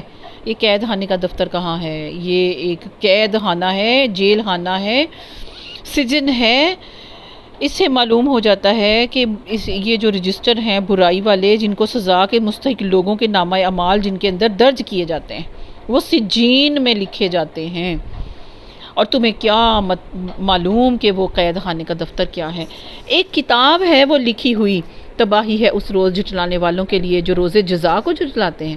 جو روز جزا کو جھٹلاتے ہیں نا، آخرت کا جن کو یقین نہیں ہے، وہی یہ جرتیں کرتے ہیں، ڈنڈیاں مارتے ہیں، لوگوں کے حقوق غصب کرتے ہیں، ٹھیک ہے، اور ان کے حقوق غصب کرتے ہیں، ان کو نقصان پہنچاتے ہیں۔ پیچھے وجہ یہی ہوتی ہے کہ روز جزا کو وہ جھٹلاتے ہیں اپنے عمل کی وجہ سے، وہ یہ پروف کرتے ہیں۔ اور اسے نہیں جھٹلاتا مگر ہر وہ شخص جو حد سے گزرنے والا بد عمل ہے۔ کون؟ وما یکذب بہ الا کل معتد اثیم، وہ بڑا گناہگار بد عمل حد سے گزرنے والا ہر شخص جو ہے وہی اصل میں روز قیامت کو جھٹلاتا ہے۔ اسے جب ہماری آیات سنائی جاتی ہیں، اس کو نصیحت کی جاتی ہے تو کہتا ہے یہ تو اگلے وقتوں کی کہانیاں ہیں۔ ہرگز نہیں، بلکہ دراصل ان لوگوں کے دلوں پر ان کے برے اعمال کا زنگ چڑھ گیا ہے۔ برے اعمال کر کر کے اتنے دل اللہ نے بند کر دیے ہیں، اتنا زنگ چڑھ گیا ہے کہ برائی لگ ہی نہیں رہی۔ اتنے بے حیا ہو گئے ہیں برائی کر کر کے کہ برائی ان کو فیل ہی نہیں ہو رہی۔ ہرگز نہیں، بالیقین اس روز یہ اپنے رب کی دید سے محروم رکھے جائیں گے، یعنی یہ اپنے رب کو نہیں دیکھ پائیں گے۔ یعنی اس کا مطلب یہ ہے کہ اللہ تعالیٰ کا جس دن کلا انہم عن ربہم یومئذ محجوبون، پردوں میں اللہ تعالیٰ ان کو رکھے گا، اپنی دید سے ان کو محروم کرے گا۔ استغفر اللہ ربی، اللہ تعالیٰ مجھے اور آپ کو ان جو ہے محروم لوگوں میں شامل نہ فرمائے۔ اللہ تعالیٰ ہم تو جی اسی لیے رہے ہیں کہ ہم مریں اس لمحے پر کہ جس پر ہم آپ کو دیکھیں، اللہ کا دیدار ہو سکے۔ اس امید پر ہی ہم جی رہے ہیں، اسی امید پر ہم عمل کر رہے ہیں۔ اللہ تعالیٰ انہی لوگوں کے ساتھ ہمارے نام درج فرمائے جو اپنے رب کی دید سے محروم رکھے گئے ہیں، ان کے رجسٹر میں، ان کے ساتھ سے اللہ تعالیٰ مجھے اور آپ کو محروم کر دے، آمین۔ اور جن کے لیے اللہ تعالیٰ نے اپنی زیارت رکھی ہے، اپنی دید رکھی ہے، سبحان اللہ، اپنا دیدار رکھا ہے، اللہ تعالیٰ ان لوگوں کے ساتھ ہمارا حشر کرے، انہی کے ساتھ ہمیں کھڑا کرے، انہی کے ساتھ ہمیں گروہ کے اندر اللہ شامل فرمائے۔ ایسی محرومی سے اللہ تعالیٰ مجھے اور آپ کو معاف رکھے، آمین۔ برے اعمال کی وجہ سے ان کے دلوں پر زنگ چڑھ گیا تو وہ اللہ کی آیات جو ان کو سنائی جاتی ہیں اس پہ یقین نہیں رکھتا۔ پھر فرمایا ثم انہم لصال الجحیم، ان کو ایک تو یہ سب سے بڑی محرومی پہلے دی جائے گی کہ جب کھلا اللہ کا دیدار کروایا جائے گا مومنین کو، تو ایسے بدبختوں سے اللہ تعالیٰ ان کو محروم کر دے گا، اور پھر اگلا عذاب ان کو یہ ہوگا کہ جہنم میں وہ جا پڑیں گے۔ پھر ان سے کہا جائے گا کہ کیا یہ وہی چیز ہے جسے تم جھٹلایا کرتے تھے؟ یہی ان کو پوچھا جائے گا یقال ھذا الذی کنتم بہ تکذبون، کیا یہ وہی چیز ہے جسے تم جھٹلاتے تھے؟ یہ آخرت کا دن، یہ جہنم، یہ آگ؟ کلا ان کتاب الابرار لفی علیین، یعنی ہرگز نہیں، یہ دونوں مقام برابر نہیں، یہ دونوں لوگ برابر نہیں، دونوں اعمال کرنے والے برابر نہیں، دونوں کے ٹھکانے برابر نہیں، دونوں کے ساتھ سلوک برابر نہیں۔ کلا، ہرگز نہیں، بے شک نیک آدمیوں کا نامہ اعمال بلند پایا لوگوں کے دفتر میں ہے، اور تمہیں کیا خبر کہ وہ کیا ہے، اور وہ بلند پایا لوگوں کا دفتر کیا ہے؟ ربنا جعلنا منہم، آمین یا رب العالمین۔ یہ ایک لکھی ہوئی کتاب ہے جس کی حفاظت مقرب فرشتے کرتے ہیں۔ بے شک نیک لوگ بڑے مزے میں ہوں گے، اونچی مسندوں پر، مسہریوں پر، جگہوں پر، تختوں پر، سٹیجز پر بیٹھے نظارے کر رہے ہوں گے۔ ان کے چہروں پر تم خوشحالی کی رونق محسوس کرو گے۔ یعنی وہ کہتے ہیں نا، آج کل کسی کو دیکھو بڑا پر رونق چہرہ تو کہتے ہیں کھاتے پیتے گھر کا چہرہ لگ رہا ہے، زندگی سے بھرپور ہے، خوبصورتی ہے، خون دوڑ رہا ہے، ایسے خوشحالی، ایسی رونق ان کے چہروں سے محسوس کر لیں گے۔ ان کو نفیس ترین سربند شراب پلائی جائے گی جس پر مشک کی مہر لگی ہوگی۔ رحیق المختوم، سیرت النبی کی کتاب ہے، بڑی مشہور، ٹھیک ہے۔ دیکھیں، مہر بند شراب، مشک کی مہر لگی ہوئی، ان کو ایسی شراب کہتے ہیں پینے والی چیز کو، ٹھیک ہے، ایسی شراب پلائی جائے گی جس میں مشک کی مہر لگی ہوئی، یعنی بالکل برانڈڈ نیو ان کے سامنے اوپن کی جائے گی، فریشلی۔ جو لوگ دوسروں پر بازی لے جانا چاہتے ہیں نا، وہ اس چیز کو حاصل کرنے میں بازی لے جانے کی کوشش کریں، چھوڑ دیں دنیا کی دوڑ۔ سبحان اللہ۔ یسقون من رحیق مختوم ختامہ مسک وفی ذلک فلیتنافس المتنافسون، دوڑ لگانے والوں کو اگر شوق ہے نا دوڑ لگانے کا، تو اس کو حاصل کرنے میں دوڑ لگاؤ، آخرت میں بازی لے جانے کی دوڑ لگاؤ، اس میں کوشش کرو، اس میں بازی جو ہے دوسرے کو جیتنے نہ دو، اس میں آگے بڑھو۔ اس میں تم کیوں پیچھے ہو؟ آخرت کی دوڑ میں فیشن کی دوڑ ہے، سٹائل کی دوڑ ہے، سٹیٹس کی دوڑ ہے، مال کی دوڑ ہے، دکھاوے کی دوڑ ہے، اس کے اندر تو تم آج بڑے آگے بھاگتے ہو اور کوشش کرتے ہو، دوسرے کو دباتے ہو اپنے نیچے۔ اللہ اکبر۔ اللہ تعالیٰ کہتے ہیں اپنی دوڑ، اپنی تھکن، اپنی تھکاوٹ، اپنی توانائی، اپنی انرجی صرف کرتے ہو دوڑنے کی تمہیں ہے، تو پھر تم بازی لے جاؤ کس میں؟ اس چیز میں، اس چیز کو حاصل کرنے میں آپس میں بازی لگانے کی کوشش کرو۔ اس شراب میں تسنیم کی آمیزش ہوگی۔ اب یہ تسنیم جو ہے نا، ایک بڑا میٹھے پانی کا چشمہ ہے، اس کے اندر پھر اس کی آمیزش کر کے دی جائے گی۔ یہ ایک چشمہ ہے جس کے پانی کے ساتھ مقرب لوگ شراب پئیں گے۔ سبحان اللہ۔ ربنا جعلنا منہم، یعنی جو کچھ اس کے اندر موجود ہے نا، وہ صرف اب دیکھیں ہم پڑھ کے سن کے سنا کے گزر جاتے ہیں، یہ اصل میں کیا ہے؟ بہترین چیز ہے۔ اصل میں کیا ہے؟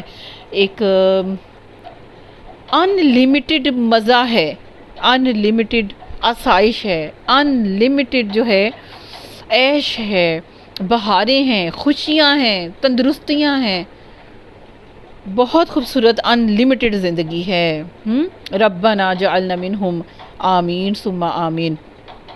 اور اس دن مجرم لوگ دنیا میں ایمان لانے والوں کا مذاق اڑاتے تھے، پیارے صحابہ کا، اور پھر صحابہ کے نقش قدم پہ چلنے والوں کا، پیارے نبی صلی اللہ علیہ وسلم کا، پیارے نبی صلی اللہ علیہ وسلم کے نقش قدم پر چلنے والوں کا، لوگ ایمان والوں کا مذاق اڑاتے تھے۔ جب ان کے پاس سے گزرتے تو آنکھیں مار مار کے ان کی طرف اشارے کرتے تھے، اور جب گھروں کی طرف پلٹتے تھے تو مزے لیتے ہوئے پلٹتے تھے کہ بھائی بڑا ہم نے آج مزہ کیا ان کے ساتھ، بڑی ہم نے آج ان کی بے عزتی کی، ہمیں تو بڑا مزہ آیا۔ وَإِذَا مَرُّوا بِهِمْ يَتَغَامَزُونَ وَإِذَا انقلبوا إِلَىٰ أَهْلِهِمْ، اہلہم انقلبوا فکہین، کہہ کے مارتے ہنستے بڑے فتحانہ اپنے گھروں کو واپس لوٹتے۔ وَإِذَا رَأَوْهُمْ قَالُوا إِنَّ هَؤُلَاءِ لَضَالُّونَ، اور جب انہیں دیکھتے، ان کے پاس سے گزرتے دیکھتے تو کہتے کہ یہ ہیں بہکے ہوئے لوگ، حالانکہ وہ ان پر کوئی نگران بنا کر تو نہیں بھیجے گئے تھے۔ یعنی تمہیں ان سے کیا مطلب، لَكُمْ دِينُكُمْ وَلِيَ دِينِ، تم نے نہیں کرنا نہ کرو، ان کو چھیڑتے کیوں ہو، تم ان پہ کوئی نگران ہو۔ آج ایمان لانے والے اس روز یعنی قیامت والے دن، فَالْيَوْمَ الَّذِينَ آمَنُوا مِنَ الْكُفَّارِ يَضْحَكُونَ، آج ایمان لانے والے کفار پر ہنس رہے ہیں، مسندوں پر بیٹھے ہوئے ان کا حال دیکھ رہے ہیں۔ مل گیا نا کافروں کو ان کی حرکتوں کا ثواب جو وہ کیا کرتے تھے، یعنی کہ ان کے جو ان کو اللہ تعالیٰ نے ان کی آنکھیں ٹھنڈی کی، ان کو سزا دی جہنم کی، ان کو دیکھ کر ان کو خوشی ہوگی، اور جب وہ حقیقت پا لیں گے جو اللہ تعالیٰ نے ان سے وعدے کیے جنت کے، تو ان کو خوشی ہوگی۔ اور جب وہ حقیقت پا لیں گے کہ اللہ نے کہا تھا کہ کافروں کو ان کی حرکتوں کا مزہ میں چکھا کے رہوں گا، اس کو بھی حقیقت پا کے ان کے اندر خوشی اترے گی، یعنی جنتیوں کے لیے ہر طرف سے خوشی ہی خوشی ہے۔ اب سوچنے کی بات یہ ہے کہ کسی بھی ایمان والے بندے کا، دیندار بندے کا مذاق اڑانا چھوڑ دیں، اس کو اس کے حال پہ چھوڑ دیں، اس کو اس کے دین کے ساتھ چھوڑ دیں، اس کو اس کے رب کے ساتھ چھوڑ دیں۔ آپ کو وہ کیا تکلیف دیتا ہے، ورنہ ایسے لوگوں میں کہیں حشر نہ ہو جائے۔ اگر دل دکھا کے چلے گئے ہو، اگر دل کاٹ کے چلے گئے ہو، صرف اس کا قصور کیا تھا کہ وہ اللہ کا بندہ یا بندی تھی، یا وہ اللہ کے راستے پہ چلنے والی تھی، یا اس نے اپنا راستہ دنیا کے راستے سے الگ کر کے اللہ کے لیے خالص کر لیا تھا، یہ تھا اس کا قصور۔ تو اس کو چھوڑ دیں، اور ایسے لوگوں کے ساتھ کسی دوسرے کے ساتھ مل کے بھی ان کو نشانہ جو ہے وہ نہ بنائیں۔ تو اس چیز کو عام بھی کریں، خود بھی سیکھیں، اپنی اولاد کو بھی، اپنے بچوں کو بھی سکھائیں، جو کہ باہر معاشرے میں جو کچھ چل رہا ہے، ہوٹنگ بھی ہوتی ہے، سب کچھ ہوتا ہے، سب جانتے ہیں۔ اللہ مجھے اور آپ کو معاف فرمائے، آمین۔ اگلی صورت ہے صورت الانشقاق۔ یہ ابتدائی دور ہے جس میں انسانیت کو اللہ تعالیٰ نے مخاطب کیا، انسانیت کو اللہ تعالیٰ نے ابھارا ہے۔ بسم اللہ الرحمن الرحیم، شروع اللہ کے نام سے جو بڑا مہربان اور نہایت رحم کرنے والا ہے۔ اذا السماء انشقت، جب آسمان پھٹ جائے گا اور اپنے رب کے فرمان کی تعمیل کرے گا۔ وَأَذِنَتْ لِرَبِّهَا وَحُقَّتْ، یعنی اس کے لیے حق بھی یہی ہے کہ اپنے رب کا حکم مانے، اس کے لیے لائق بھی یہی ہے کہ اپنے رب کا حکم مانے۔ اس کی مجال نہیں ہے کہ اللہ تعالیٰ کا حکم ہو کہ تو پھٹ جا اور نہ پھٹے، اپنے رب کے فرمان کی تعمیل کرے گا، اور اس کے لیے حق یہی ہے کہ اپنے رب کا حکم مانے۔ اور جب زمین پھیلا دی جائے گی اور جو کچھ اس کے اندر ہے اسے بالکل باہر پھینک کر وہ خالی ہو جائے گی، اور اپنے رب کے حکم کی تعمیل کرے گی، یعنی اس کی کیا مجال ہے کہ وہ اپنے رب کی حکم کی تعمیل نہ کرے، اور اس کے لیے حق بھی یہی ہے کہ اس کی تعمیل کرے۔ تو اے انسان دیکھ، آسمان و زمین کا تو یہ حال ہے کہ وہ اللہ کے اتنے فرما بردار ہیں۔ اے انسان، یا ایھا الانسان انک کادح الی ربک کدحا فملاقیہ، بس جس میں اللہ نے روح ڈالی ہے، جس کے اندر شعور ہے، جس کے اندر سینسز ہیں، اے انسان، اللہ اکبر، تو دھیرے دھیرے کشاں کشاں اپنے رب کی طرف چلا جا رہا ہے۔ کادح یعنی محنت کر رہا ہے، الی ربک کدحا، خوب محنت کرنا، ایسی محنت جس میں راحت نہیں ہے، تھکن ہے۔ فملاقیہ، اور تو اس سے ملنے والا ہے، یعنی اے انسان، چاہے تو کافر ہے، مشرک ہے، شرک کرنے والا ہے، بت پرست ہے، ستارہ پرست ہے، آگ کی پوجا کرنے والا ہے، یا تو کسی کو بھی نہیں مانتا، تو اللہ کا انکار کرنے کے ساتھ سب کو انکار کرتا ہے، اور یا اے توحید پہ چلنے والے انسان، ہر کوئی آہستہ آہستہ محنت کر کے، تھک تھک کے، خوب محنت کر کے، جس کے اندر راحت نہیں ہے، اپنے رب کے ساتھ جا کے ملے گا۔ اب آپ خود دیکھ لیں کتنی سچی یہ آیت ہے کہ میں اور آپ تھکتے نہیں، ایک مومن بھی تھک رہا ہوتا ہے، ایک کافر بھی تھکتا ہے، وہ محنت اس کو تو کرنی پڑتی ہے، لیکن اب دیکھنا یہ ہے کہ ہم تھک کس بات میں رہے ہیں، ہماری محنتیں کدھر ہیں، کیونکہ ہم آہستہ آہستہ اللہ اکبر اللہ کی طرف چل رہے ہیں۔ آج ایک دن گزر گیا، شام پڑ گئی، اگلا دن چڑھ گیا، میری زندگی کا ایک 24 گھنٹے والا دن نکل گیا، 24 گھنٹے کم ہو جاتے ہیں ہماری زندگی کے اندر سے، اور اس سے ملنے والا ہے، پھر جس کا نامہ اعمال اس کے سیدھے ہاتھ میں دیا گیا اس سے تو ہلکا حساب لیا جائے گا۔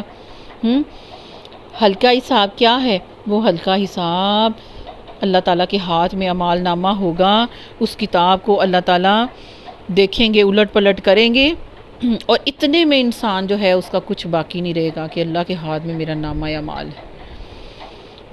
یہ آسان حساب کتاب ہے۔ اور حضرت عائشہ رضی اللہ تعالیٰ عنہ نے عرض کیا کہ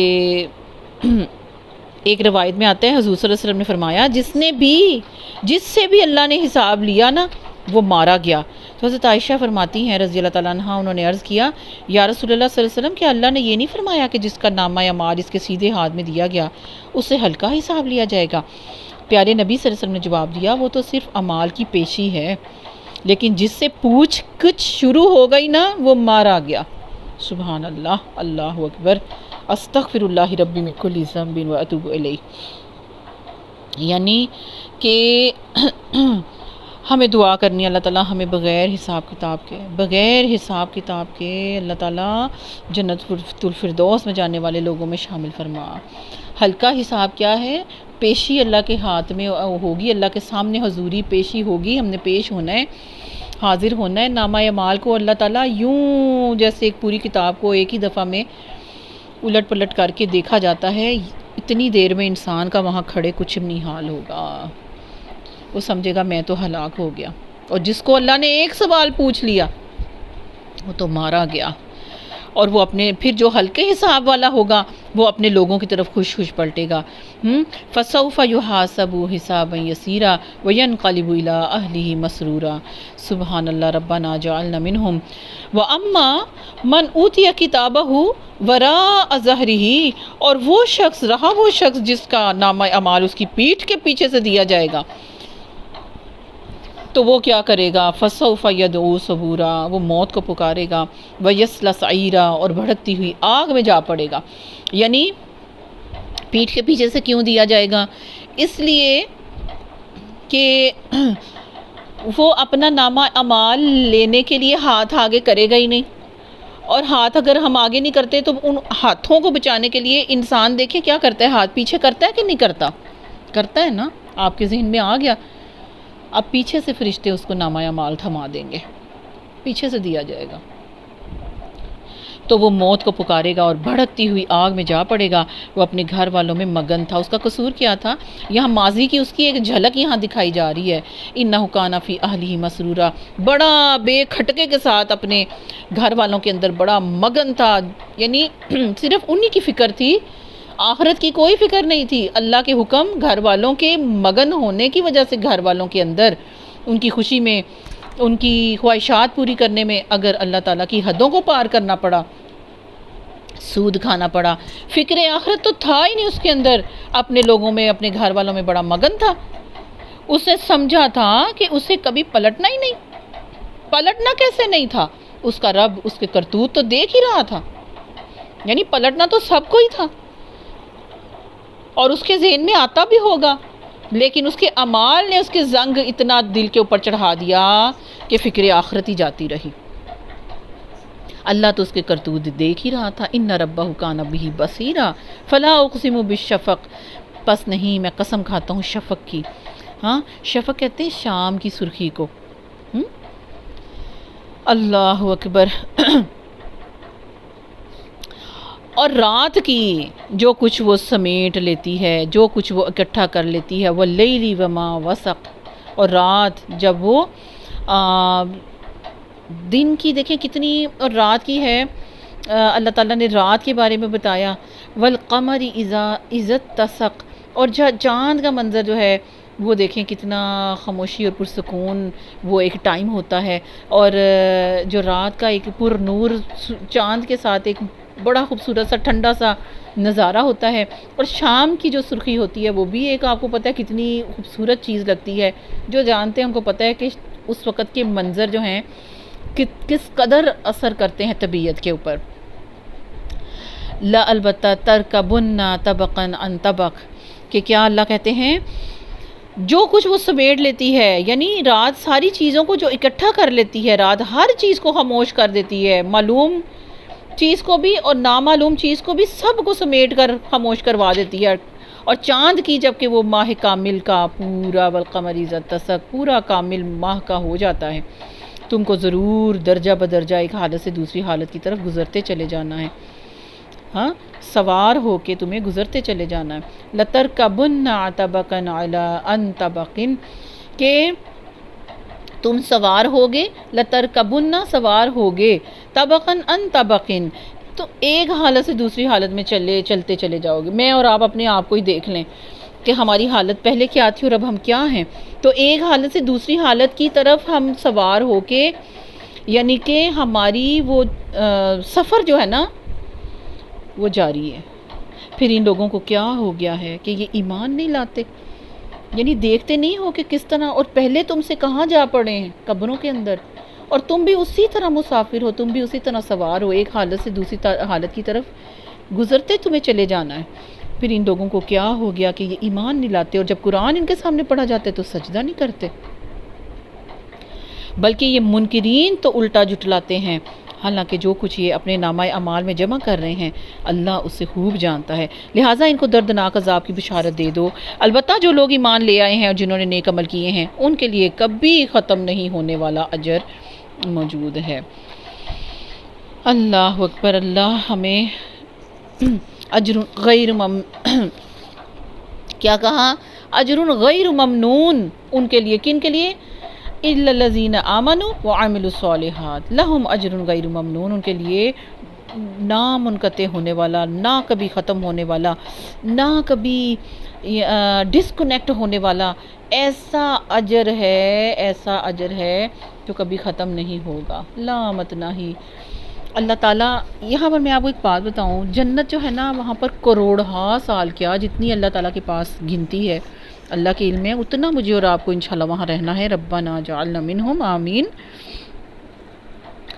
اور ہوگا کہاں کیا کہ وہاں ہر پل نئی سے نئی چیز موجود ہوگی، ہر پل رینوویشن ہوتی رہے گی، ہر پل نظارے بدلتے رہیں گے، ہر پل اللہ کی نئی شان جنت کے اندر نظر آئے گی، ہر لمحہ انسان کے لیے بہت ہی خوبصورت، بہت ہی نیا، بہت ہی یونیک، بہت ہی خوبصورت ہوگا، جو پہلے سے مختلف ہوگا۔ تو اس لیے بوریت کی کوئی وہاں وجہ نہیں ہے، پرانا ہونا ایک چیز کو کہ وہی چیز ہے کروڑوں سال وہی نہیں، وہ بدلتی رہے گی، ہر آن نئی شان ہوگی ہمارے رب کی، اس کے انعامات کی، اس کی بارشوں کی، اس کی کرامات کی، یعنی ان سین وہ جنت کس طرح ہے کہ ہر آن اس کی نئی شان ہے، اپنے رب کی شان کی طرح، جیسے کہ اللہ تعالیٰ ہر لمحہ ایک نئی شان، نئی آن بان کے ساتھ اس دنیا کے اوپر موجود ہے، اسی طرح اس کی جنت بھی کبھی بوسیدہ نہیں ہوگی، اس کی جنت کی جو بہاریں ہیں، اس کی آسائش، اس کی آرائش، اس کی چیزیں، اس کی ڈیکور، اس کی خوبصورتی، اس کے معمولات، اس کی چیزیں ہر پل نئی انسان کے لیے ہوں گی، جنتی کے لیے انشاءاللہ۔ ربنا جعلنا منہم۔ آگے آ جائیے سورۃ البروج۔ اب آپ دیکھیں کہ اللہ تعالیٰ جب بھی کسی قصے کو لے کے آتے ہیں نا تو قصہ سنانے کا اللہ کو کوئی شوق نہیں ہے، بلکہ ان کے اندر بہت سے اسباق ہوتے ہیں جو اللہ تعالیٰ مجھے اور آپ کو سنانا چاہتے ہیں۔ اس کے اندر اصحاب اخدود کا قصہ سنایا جائے گا، جنہوں نے ایمان لانے والوں کو آگ سے بھرے ہوئے گھڑوں میں پھینک کر جلا دیا۔ ان کا قصہ کیا، ان کا قصور کیا تھا، ایمان لانا، اور ظالم کافر کون تھے، مومنوں کو زندہ جلا دینے والے۔ تو اللہ تعالیٰ نے یہاں پر بتایا، اور یہ پہلے پاسٹ میں بھی ہو چکا ہے ماضی میں ہو چکا ہے، اور آئندہ بھی جہاں جہاں دنیا کے جس جس کونے میں یہ کام ہوتا رہے گا، مسلمانوں پہ جس طرح سے ان کے ایمان اور اسلام کی وجہ سے ظلم ڈھائے جائیں گے، یہ فوراً صورت جو ہے اسی طرف ان کے اوپر چسپاں ہوں گی۔ بسم اللہ الرحمن الرحیم، شروع اللہ کے نام سے جو بڑا مہربان اور نہایت رحم کرنے والا ہے۔ والسماء ذات البروج والیوم الموعود وشاہد ومشہود قتل اصحاب الاخدود۔ قسم ہے مضبوط کلوں والے آسمان کی اور اس دن کی جس کا وعدہ کیا گیا ہے، اور دیکھنے والے کی اور دیکھی جانے والی چیز کی، کہ مارے گئے گھڑے والے، اس گھڑے والے جس میں خوب بھڑکتی ہوئی ایندھن کی آگ تھی۔ گھڑے والے کون تھے؟ گڑھا کس کا ہوتا ہے؟ جو گڑھا کھودتا ہے اس کا گڑھا ہوتا ہے، جو اس کے اندر جو چیز ڈالی جاتی ہے وہ ان کا گڑھا نہیں ہوتا، گڑھا اس کا ہے جو کھودتا ہے۔ تو مارے گئے گڑھے والے، اس گڑھے والے جس میں خوب بھڑکتے ہوئے ایندھن کی آگ موجود تھی، جبکہ وہ اس گڑھے کے کنارے پر بیٹھے ہوئے تھے، جنہوں نے کھودا، جن کا گڑھا تھا اس کے کنارے پر بیٹھے ہوئے تھے، اور جو کچھ وہ ایمان لانے والوں کے ساتھ کر رہے تھے۔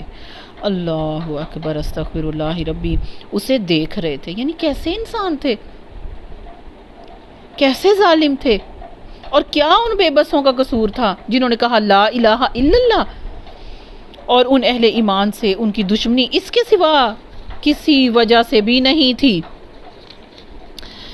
کہ وہ اس خدا پر ایمان لے آئے تھے جو زبردست اور اپنی ذات میں آپ محمود ہے، جو آسمان اور زمین کی سلطنت کا مالک ہے، اور وہ خدا سب کچھ دیکھ رہا ہے۔ یعنی سب سے اوپر گواہ وہ خود موجود تھا اور ہے ابھی بھی۔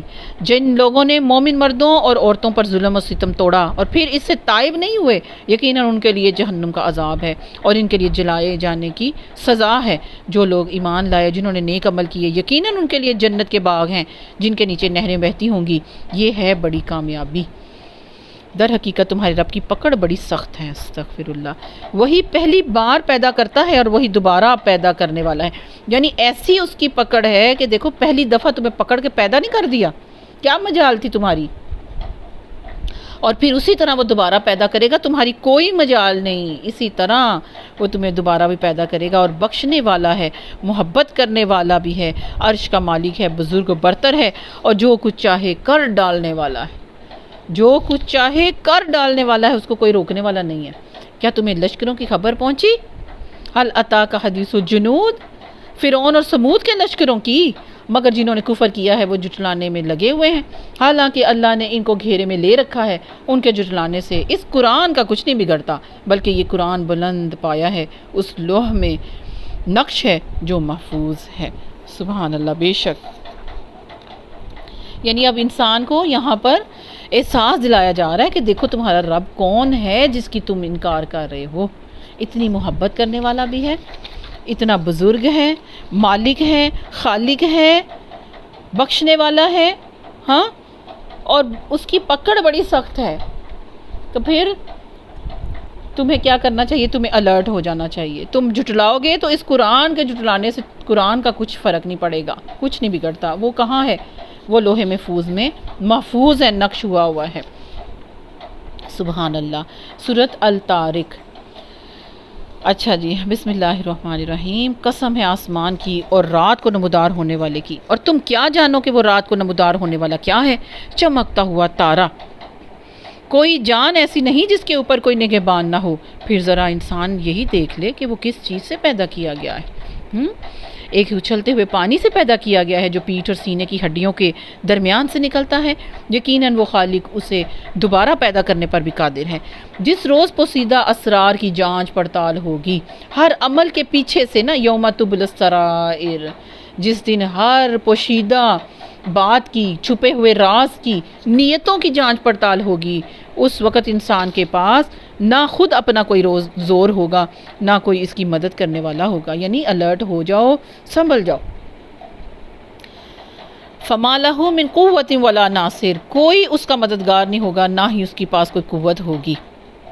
اور قسم ہے بارش برسانے والے آسمان کی اور نباتات اگتے وقت پھٹ جانے والی زمین کی، یہ ایک جچی تلی بات ہے، ہنسی مذاق نہیں ہے۔ یہ لوگ کچھ چالیں چل رہے ہیں اور میں بھی ایک چال چل رہا ہوں، پس چھوڑ دو اے نبی صلی اللہ علیہ وسلم ان کافروں کو، ایک ذرا کی ذرا ان کے حال پر چھوڑ دو۔ سبحان اللہ، یعنی اللہ تعالیٰ کیا کہہ رہے ہیں، ان کو ڈھیل دے دو، ایک مدت تک کے لیے بس ڈھیل ہے، اور پھر یعنی وہ چاہے 100 سال جی لیں، وہ ایک ذرا سی ذرا مدت ہی ہے۔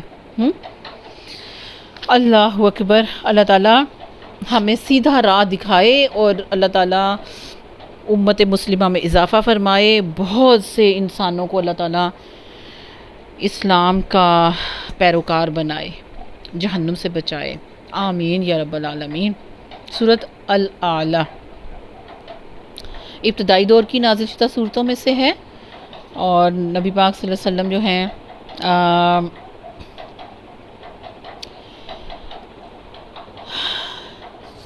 اس کی اہمیت جو ہے یہ بہت زیادہ ہے۔ عیدین اور جمعہ پر افراد کا مجمع زیادہ ہوتا ہے، اس کا پیغام زیادہ سے زیادہ آگے پہنچانے کے لیے اسی صورت کو زیادہ سے زیادہ پڑھا جاتا ہے۔ سورۃ شمس، سورۃ لیل، سورۃ اعلیٰ، اس کے ساتھ نمازیں پڑھا کرتے تھے نبی پاک صلی اللہ علیہ وسلم۔ گہرے میسیجز ہیں اس کے اندر، انسان کی تربیت کے لیے بہت ہی مؤثر ٹاپک ہے، اور تربیتی خاکے ہیں جو آپ صلی اللہ علیہ وسلم نے بتائے ہیں، وہ سارا کچھ یعنی اس کے اندر موجود ہے۔ اللہ تعالیٰ مجھے اور آپ کو سمجھ کی توفیق عطا فرمائے۔ بسم اللہ الرحمن الرحیم، سبح اسم ربک الاعلیٰ۔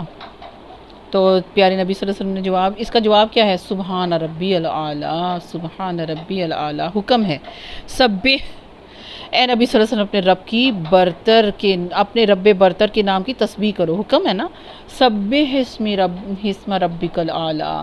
تو اس کے جواب میں جب بھی ہم پڑھیں تو سبحان ربی الاعلیٰ الذی خلق فسوی، جس نے پیدا کیا اور تناسب قائم کیا، والذی قدر فہدی، جس نے تقدیر بنائی اور پھر راہ دکھائی، جس نے نباتات اگائیں پھر ان کو سیاہ کوڑا کرکٹ بنا دیا۔ نباتات بھی اس نے بنائی سرسبز، ہاں گرینری ہر کلر کی اللہ تعالیٰ نے ہی اگائی، پھر اس کو سیاہ کوڑا کرکٹ بھی بنا دیا۔ یعنی یہ کیا ہے، ہر چیز کو جس کو عروج ہے اس کو زوال بھی ہے، یہی دنیا ہے۔ سنقرئک فلا تنسیٰ، ہم تمہیں پڑھوا دیں گے پھر تم نہیں بھولو گے، یعنی یاد تمہیں کروا دیں گے اور تم اس کو نہیں بھولو گے، سوائے اس کے جو اللہ چاہے، وہ ظاہر کو بھی جانتا ہے اور جو کچھ پوشیدہ ہے اس کو بھی جانتا ہے، اور ہم تمہیں آسان طریقے کی سہولت دیتے ہیں، لہٰذا تم نصیحت کرو اگر نصیحت نافع ہو۔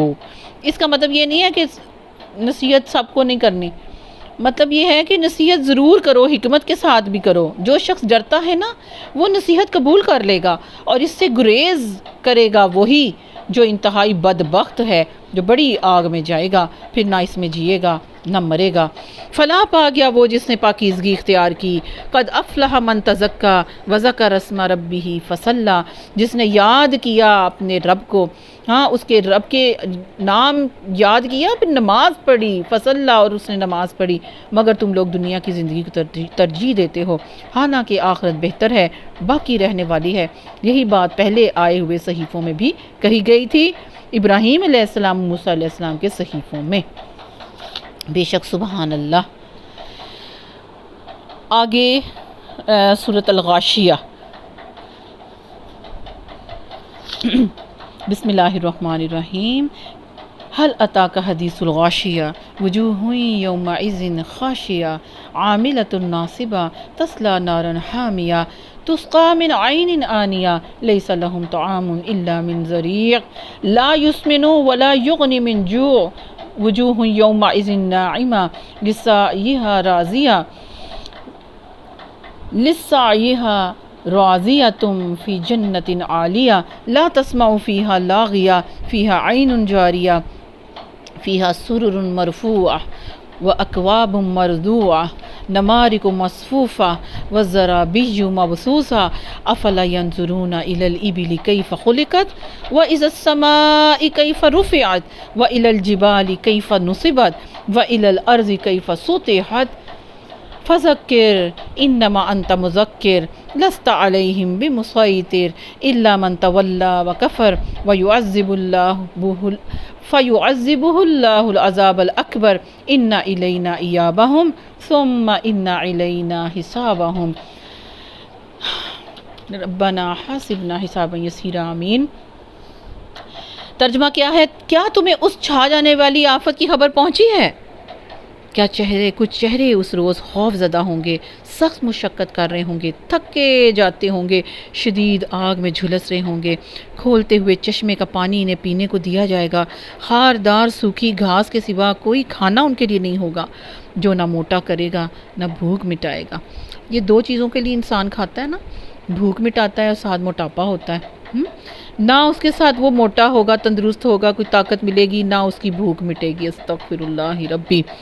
کچھ چہرے اس روز بارونق ہوں گے، اپنی کارگزاری پر بڑے خوش ہوں گے۔ ربنا جعلنا منہم، عالی مقام جنت میں ہوں گے، بلند جنات عالیہ، بہت بلند مقام پر جنتوں میں ہوں گے۔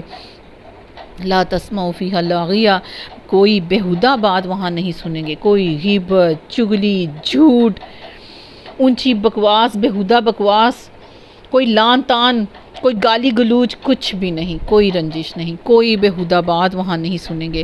اس میں چشمے رواں ہوں گے، اس کے اندر اونچی مسندیں ہوں گی، ساغر رکھے ہوئے ہوں گے، گاؤ تکیوں کی قطاریں لگی ہوں گی، نفیس فرش بچھے ہوں گے۔ سبحان اللہ۔ یعنی اس کا تم انکار کرو گے؟ کیسے کر سکتے ہو؟ پہلے ان چیزوں کا انکار کر کے دکھاؤ۔ اللہ تعالیٰ کہتے ہیں افلا ينظرون الى الابل کیف خلقت، یہ لوگ نہیں مانتے ان چیزوں کو، آخرت کی ان لمحوں کو، تو کیا یہ اونٹوں کو نہیں دیکھتے کہ کیسے بنائے گئے؟ آسمان کو نہیں دیکھتے کہ کیسے اس نے اٹھایا گیا ہے؟ پہاڑوں کو نہیں دیکھتے کہ کیسے جمائے گئے؟ اور زمین کو نہیں دیکھتے کہ کیسے وہ بچھائی گئی ہے؟ اچھا تو اے نبی صلی اللہ علیہ وسلم نہیں مانتے یہ؟ اچھا اے نبی صلی اللہ علیہ وسلم نصیحت کیے جاؤ، تم بس نصیحت ہی کرنے والے ہو، کچھ ان پر جبر کرنے والے نہیں ہو۔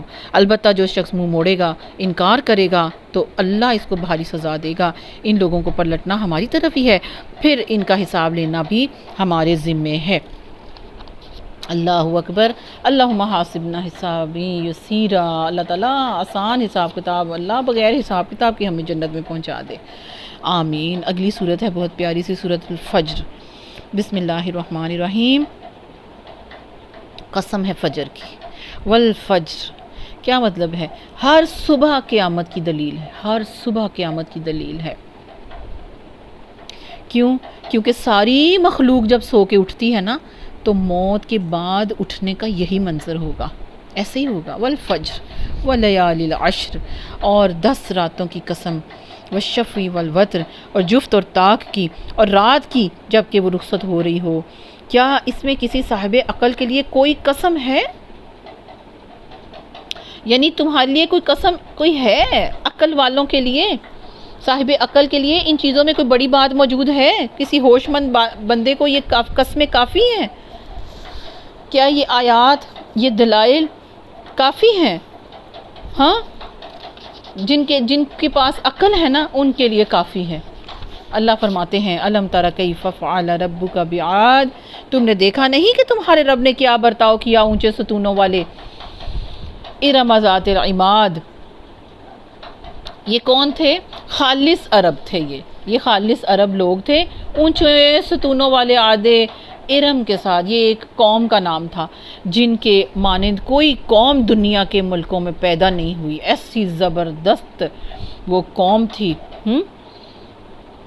عادے ارم جن کو کہتے ہیں، بڑی زبردست، ملکوں کے اندر ایسی شاندار قوم تھی جیسی کہ اس کی مانند نہ پھر پیدا ہوئی نہ ان سے پہلے تھی۔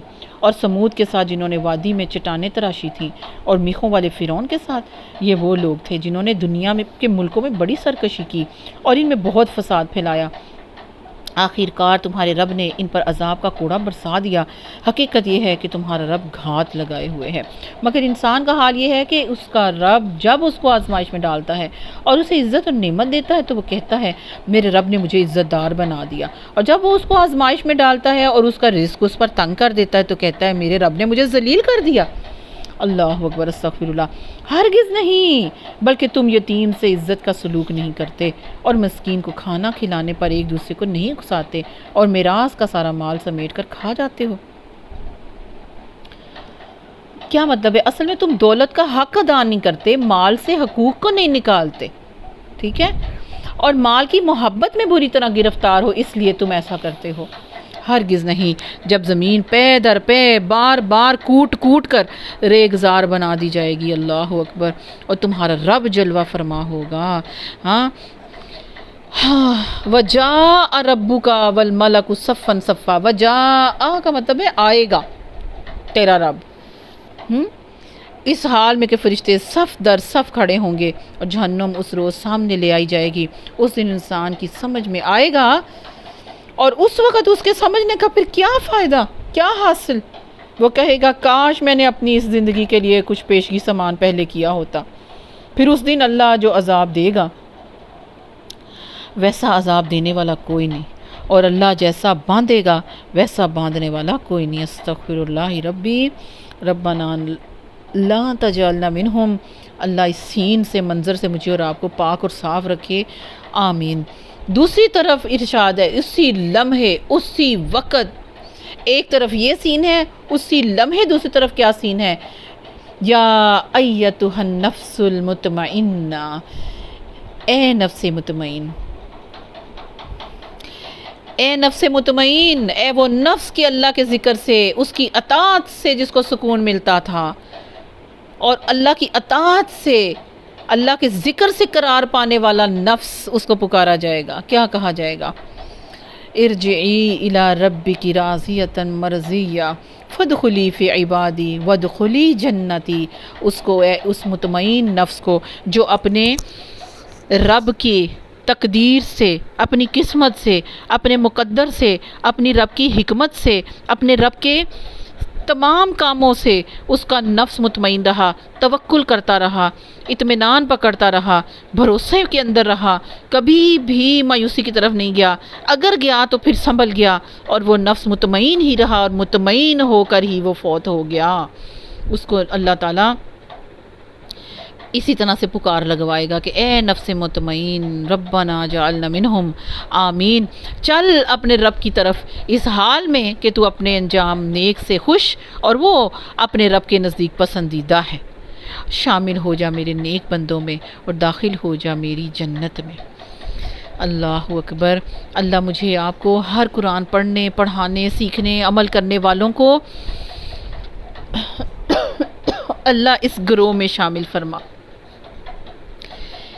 اس نفس مطمئن کے جو نفوس ہیں اس کے اندر مجھے اور آپ کو، ہر قرآن کے عمل کرنے والے کو، حقیقی عمل کرنے والے کو اللہ تعالیٰ اس میں شامل فرمائے، آمین ثم آمین۔